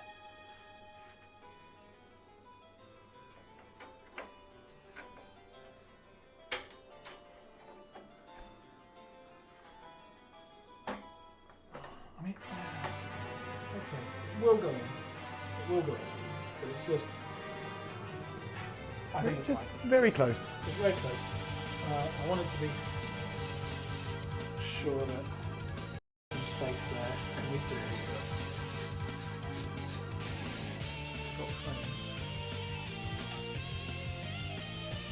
I wonder if it's counting those from the camera 2. Got 6,000 frames. Hopefully, that is only from camera 2. And one seems to be just fine. It's a bit warm here. What I'll do is I'll open the window slightly.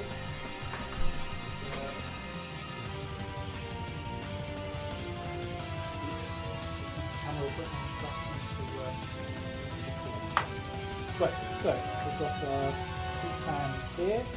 We then need to get in our power and power switch and HDD LEDs. LEDs. So power LED plus.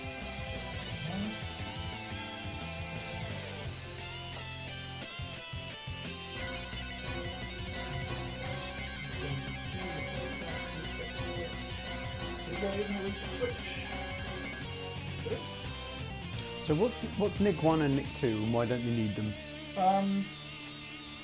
So it's for when you have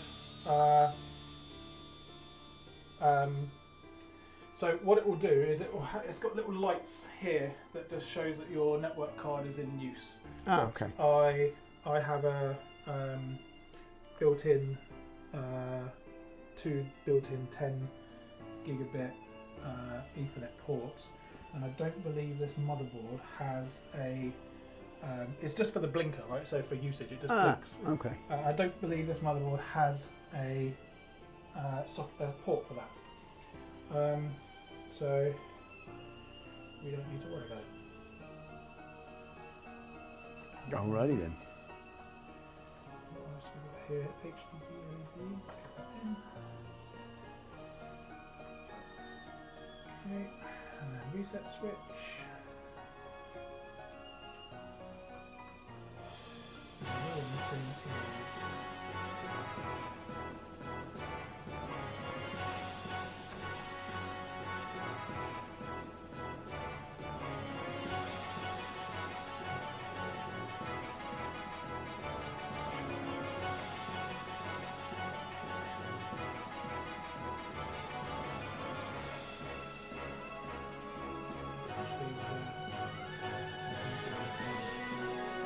You're asking a lot, mate. You know that, don't you?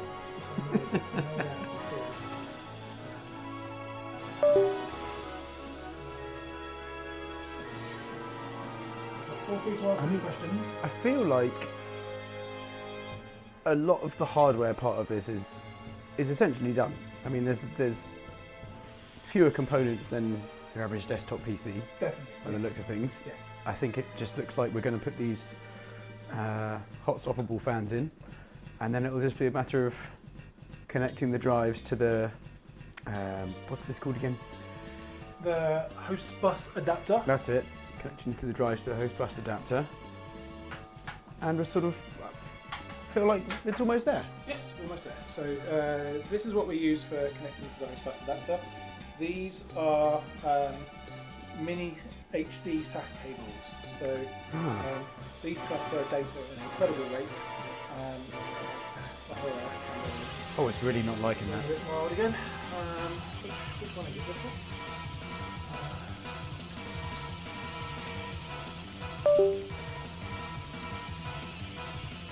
It is pretty warm. I know. This gets overheats. Right. So yes, we'll connect these now. Actually, no. I think we'll just connect the hard drive cables in first and the USB, and the rest of the connectivity here. So it seems like there's a different type of shielding or something on the cables. Do you know if that's the case, or am I just attracted to it because it's shiny? Yeah, it's probably because it's shiny. I don't know exactly how these cables work, but they're enterprise level cables for they're mini HD SAS cables for the SAS drives, so they're enterprise level. Hey, they're better. That's what we need to know. They're just better. That's why they're so shiny. Right, I just need to find our USB 2. Actually, I think I remember reading that we don't have a USB 2 on here, we only have USB 3 on this one. I'm just going to have a little look just to be sure, but I think that is the case.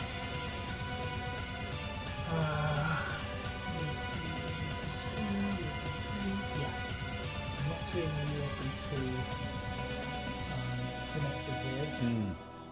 got USB 3, so I think this is redundant. So we'll just put this, Just tuck that away. tuck it back down here in a nice little area where it will never be seen or used. Right. Now we'll get the power supply cables in now, I think. So, I'll just move these across. So, most of this stuff is fairly typical for what you would have in your PC at home. So this is your 24-pin motherboard connector. So I'm just going to get this into here. And that's for your main power supply for the motherboard. That's for the main power that goes to the motherboard. Yes. And here it's got two sockets, two separated sockets here, but here it's just a 24-pin, and then this just goes down into here, the usual place.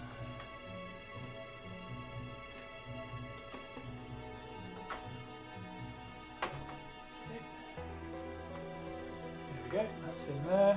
Then we need our CPU power. Where is it? Here we go, that should be this one. No. CPU power, where, for, part, thou, CPU. Right, so the end that says CPU in it will always go to the CPU, so you go there.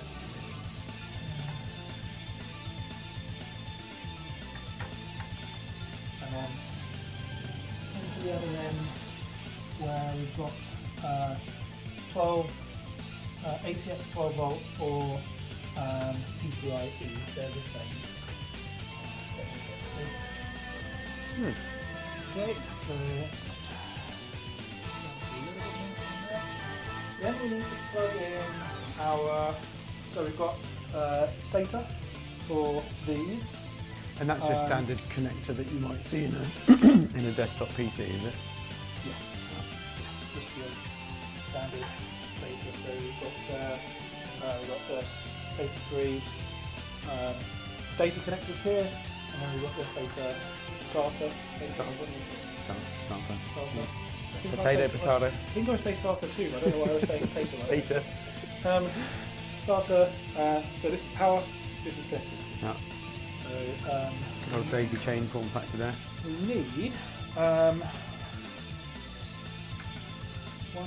2, 3, 4 currently, but we need 5 total. So that's Molex. Sorry. So these are that's what we need for the rest of these should be Molex. How many of these have we got? We've got 3 or 4. Yep. Just 3? 3 So Molex. we need to get hold of some more Molex later for when we populate more of these drives. SATA. SATA.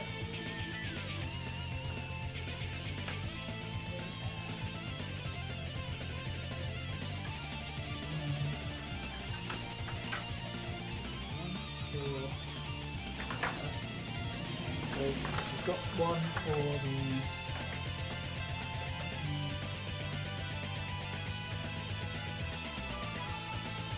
one for the OS drives. We'll run that through this little hole here.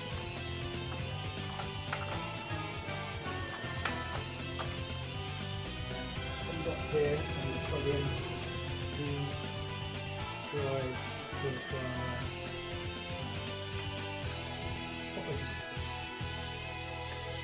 there. What? Oh no. Oh, You just caught up a little bit there. yeah. Good. Okay, so that's our SATA power. We then need our SATA data cables. So these don't connect to the host bus adapter, by the way. These just connect to the Straight onto the motherboard, straight I onto think. the motherboard inside the ports, just like any other hard drive, because this is just standard consumer grade SATA.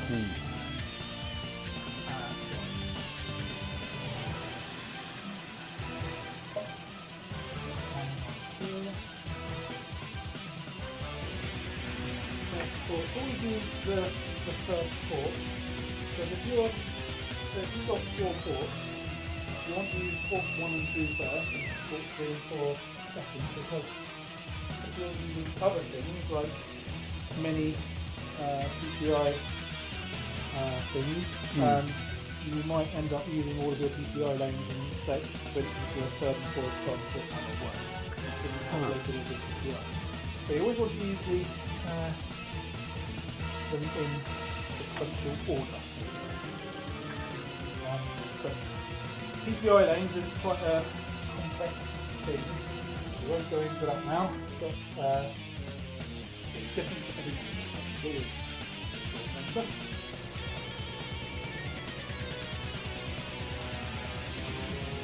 Now we've got 3 Molex cables which we will use to power our slopes.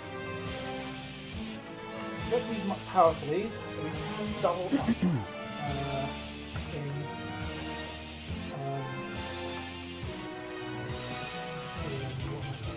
we can double up the connectors. We've got 2 per backplane, see? Yeah, I see. So we may not, if we were using very high code, we probably wouldn't want to double them up. So using 2 plugs for a single cable, we want to use 1 plug per cable. So, but the purposes of what we're building here, this is not a huge power requirement. Therefore, we're not going to be running too many cables, so too much power through these cables, so it's not going to matter. So every PC will be power sized by the experts at Gamertech. But to do that, you need to look at all of the manuals and everything. I've already done that. It's already been sized. Everything is fine. You've got to have the complete spec before you can. You've got to know how much power your motherboard draws, how much power your CPU draws, how much power your HBA draws, how much power each of your drives use, how much power your fans use. You don't spec that all up and then you make the correct hard drive. But then you also have to think about how much power goes across through each one of these cables. Again, it's all been calculated all beforehand. You've done the math. I've done the math. Everything's fine. And in a situation where we were using, say, 2 plugs per, we've got 5 drives in front. Let's say it's 10 drives. You might not double up that. You might want to just use 7. Separate connectors, right? I gotcha. It's just an example. And presumably there's a lot more Molex connectors on the server power supply. Yes, there is. Yeah, there's not many on this. Because, so we have 3 spare Molex cables that we can plug in here. We've got 4 ports for hard drive and such.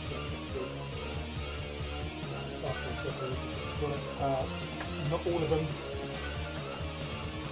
We're using all of them, but if you have a server grade power supply, you may have many more.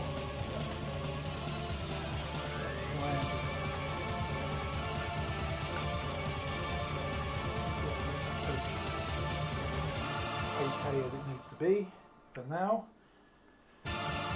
Okay, so now we plug in the actual SAS connectors. And it doesn't matter where you connect each set of drives on the. Because the backplane essentially does all of the hard work. Well, not the backplane, sorry, the host bus adapter does all of the hard work in conjunction with the backplane. Oh, I see. So it's one port per backplane, 1 cable per backplane per port. So just get these in, 1 in each backplane. And we're basically almost ready to go now, by the way. It does seem a lot more simple. Yes. Than building a desktop. Yes. Yeah, well, yes and no, because I've done a lot of the work, sizing everything up and making sure everything is good beforehand. It hasn't taken that much time to actually build the thing now, but I suppose there's a lot more preamble in terms of deciding how many data pools you're going to have, how much redundancy you want, what kind of access speeds you want for different amounts of your data, and Yes, it's exactly. it's probably even more closely focused on what your particular use case is for the box than maybe even a gaming PC. you're 100% right, Frank.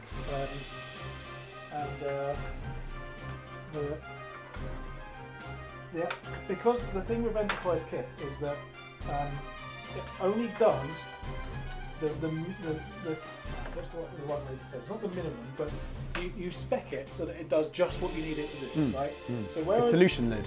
yeah, so whereas a gaming motherboard will have tons and tons of frills and bells and features and everything, right? RGB. Exactly. You don't need all that on a server motherboard, so it just has the bare minimum for what you need. And if you need more than what's on this one, you just go to the next one up, right? So it gives you more capability and such. That makes sense. Um, I guess less bells and whistles mean less things that could just potentially go wrong. Less things that can go wrong. For no reason. Exactly. Much more a case of function over form than a sparkly light up gaming PC. Yes, exactly.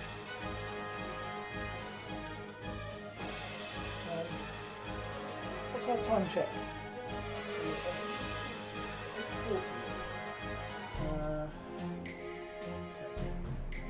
Just thinking, do we have time to do the software now?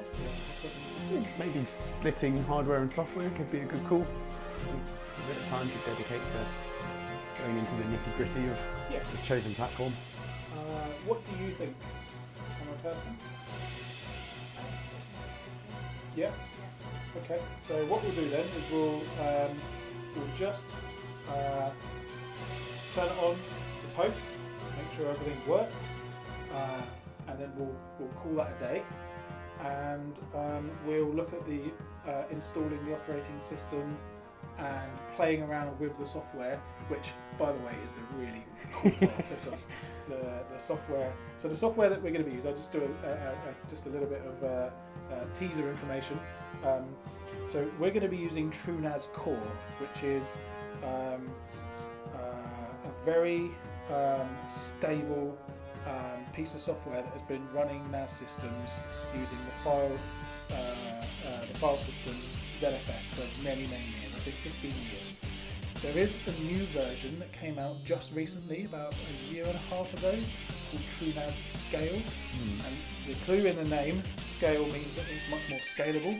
It's much more for enterprise level applications, because TrueNAS Scale allows you to build multiple servers or NAS applications, appliances, as separate nodes, and to control all of those nodes from a single pane of glass. So you have one control system, one web UI, and you're able to control 5 of these, 10 of these, 20 of these, 100 of these, and all of them can contribute to your overall storage that shows up as your network drive. So we're just going to be using one. So we don't really need that level of capability. Yeah. So what we're going to do is we're going to use the tried and trusted TrueNAS Core, which doesn't have all the fancy bells and whistles like TrueNAS Scale. So it doesn't do loads of virtualization. It doesn't do the scale out situation, because TrueNAS Scale is essentially a more software-defined solution, and hyper-converged is what it's really called, and but it's fairly new, so we could use it, but A, we don't need that capability, and B, I would rather use the tried and tested TrueNAS Scale. It's got a good amount of Cool. history behind it. Exactly. So we know it's really super reliable. I'm sure TrueNAS Scale is very reliable as well. The other option we could use is Unraid. Now, Unraid is a lot more like what you would find in a Synology or a QNAP NAS. Was that the right one?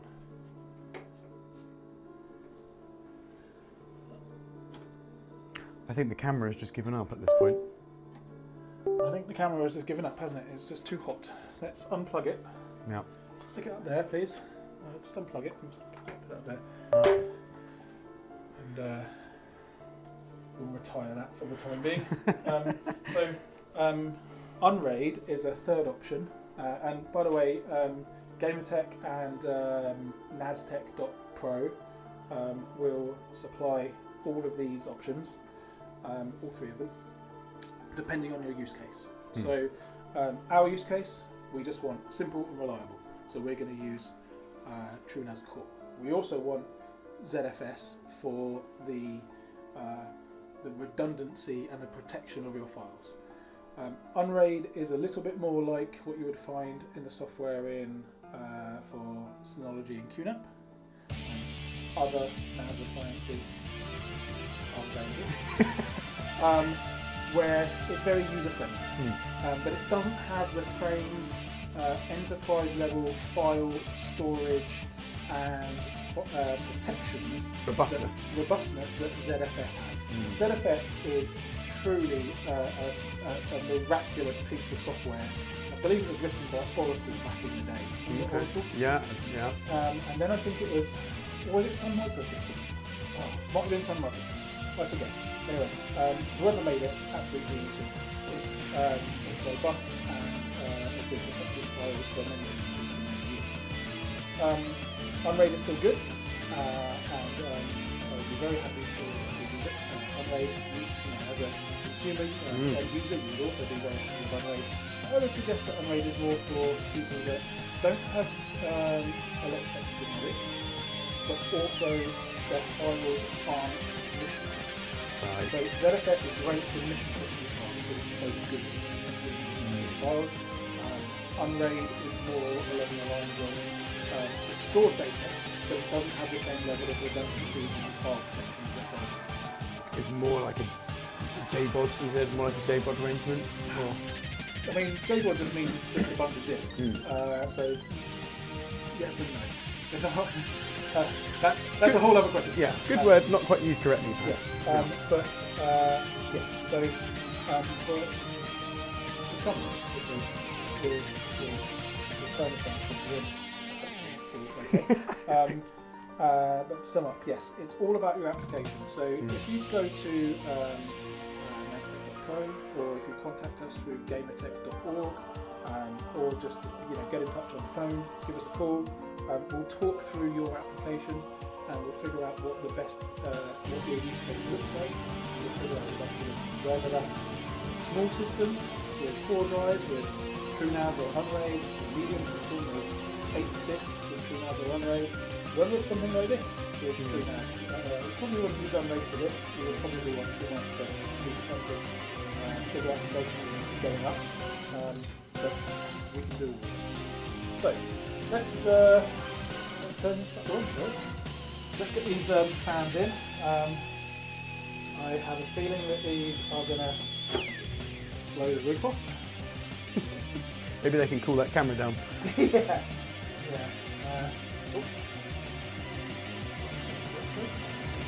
Easy, just hot shoppable fans. Very tactile sense of satisfaction. It's just amazing. Right. You need a power cable, I think. Power cable. Look. Think of that, look. One moment, thanks. Please stand by.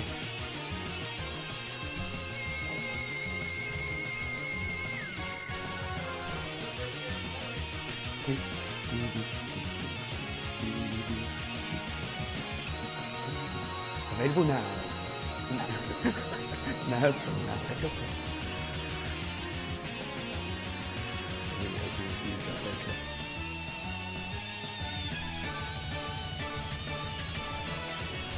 I wonder if I can put. a little bit too tethered to get the case back. Oh, don't worry about that. Stay there. Strangle myself. Go on to that. Right.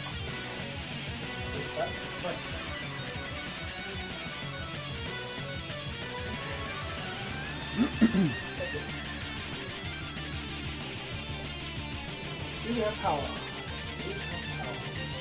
It's alive. We are ready to go. We need to let go my table. Together, there is okay, that's not the one. Oh, actually. You want that? No.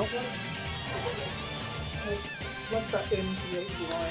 Oh, I see. I see. This is the other end.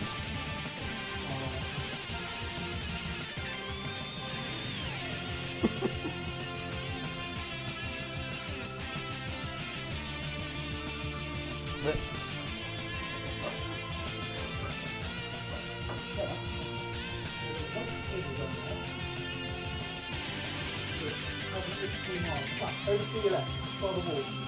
That one, yes. That one. Pull that somewhat towards me, and the other is quite long. You've got a two one on, please.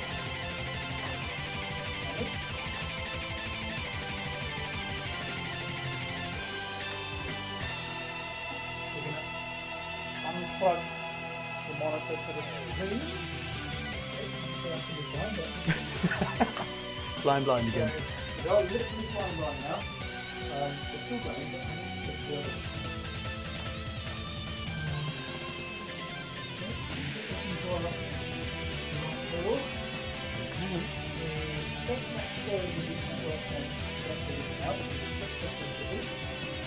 Are you ready?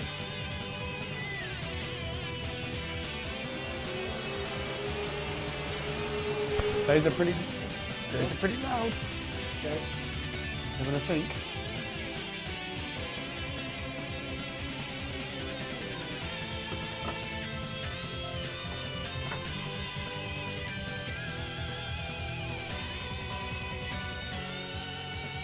If you can, oh no, we don't have that on camera. So right now, what happens on a server motherboard is typically when you boot it up, it has a countdown period where it just doesn't do anything for a short while, just in case there are any issues. Okay. Just testing the water, if It's you not like. testing anything, it's just not doing anything, just in case. Okay. So we'll wait a short while, and then hopefully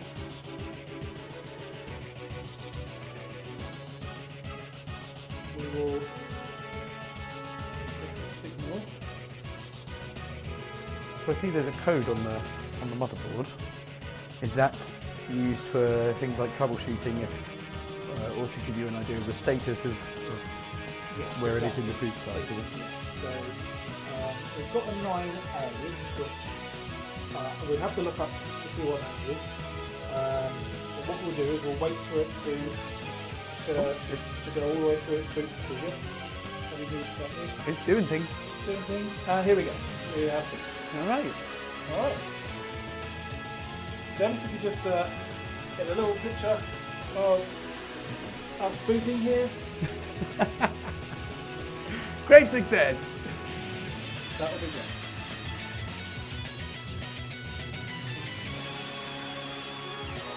Spinning up the boot devices. So, that's it. Thank you so much. That's okay, Jen. We're done now. Just hold it for a sec. Just, yeah. Right. So, thank you very much for whoever's been watching us. Really appreciate you checking in and watching the stream. I hope it's been interesting. I think it's been interesting. I hope so. Yeah. I think Frank has learned quite a lot. I've learned a lot. I've learned a hell of a lot. And I hope whoever's been watching has learned a lot too. So in the next part, we will do the operating system install, and we'll have a play around with TrueNAS, and that will be really fascinating. It's a super bit of kit and super bit of software rather, and I'm really excited to show you how it all works. That's it. So thank you. Don't forget to like and subscribe. Don't forget to press all of the buttons on the YouTube. The comments, leave comments and ask questions, and I'll be happy to help. Please visit Gamertech.org, where there is just a holding site at the moment, but there is some contact information to reach us. 1 month. We have 1 month to go until launch, give or take. Hopefully take. And also please visit NAStech.pro, which is where we're doing a few of our smaller 4 and 8-bay hot swappable NASs, and they're ready to go now. We've got them in stock. Get in touch if you're interested, and whatever your use case, whether you're just storing photos or videos, or whether you want to run a media server using Plex or Jellyfin or any other application that you might come up with, if you need to store files and you need availability of those files, and NAS is what you need. So please get in touch. Thank you again, and have a great night. Happy Easter! Happy Easter! Happy Easter, everyone! Right. Excellent. It's doing things. Yeah, it's doing lots of things. It's real clever. Let's see. Don't turn the camera off just yet, please. Okay, because I'm just going to go back to the screen. Okay, put the screen off. We'll cut this off. If you're still watching, go home. It's ended. We're done. That's it. There's nothing more to do. Oh, is it? That's a bit, isn't it? Yeah, that's a bit. You've totally pinched a bit. It's from Ferris Bueller. He comes out the door and he goes, "What are you doing still here? The movie's over. Yeah. Go home. Come on. You've got things to do. I've got things to do. There's nothing more to see."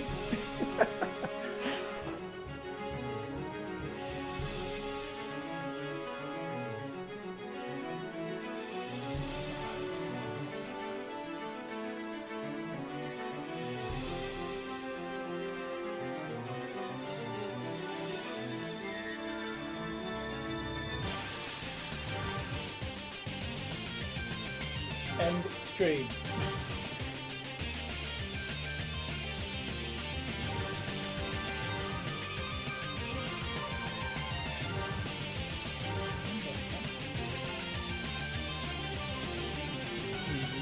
Nope.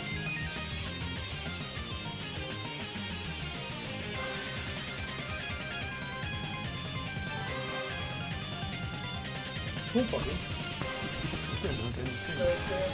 Quite the lens on the bring in the lens. No, I think it's still working. I just need to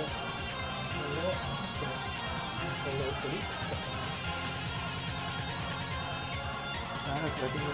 As I said before, oh god, 100% CPU, no wonder. You can build PCs, we don't know how to stream. If you're still there, we don't know what we're doing. Let's, oh, 18 instances of the broadcaster. Let's shut down all of the other things and hope we get a little bit of power back. Yeah, well there we go, 87. 90, still.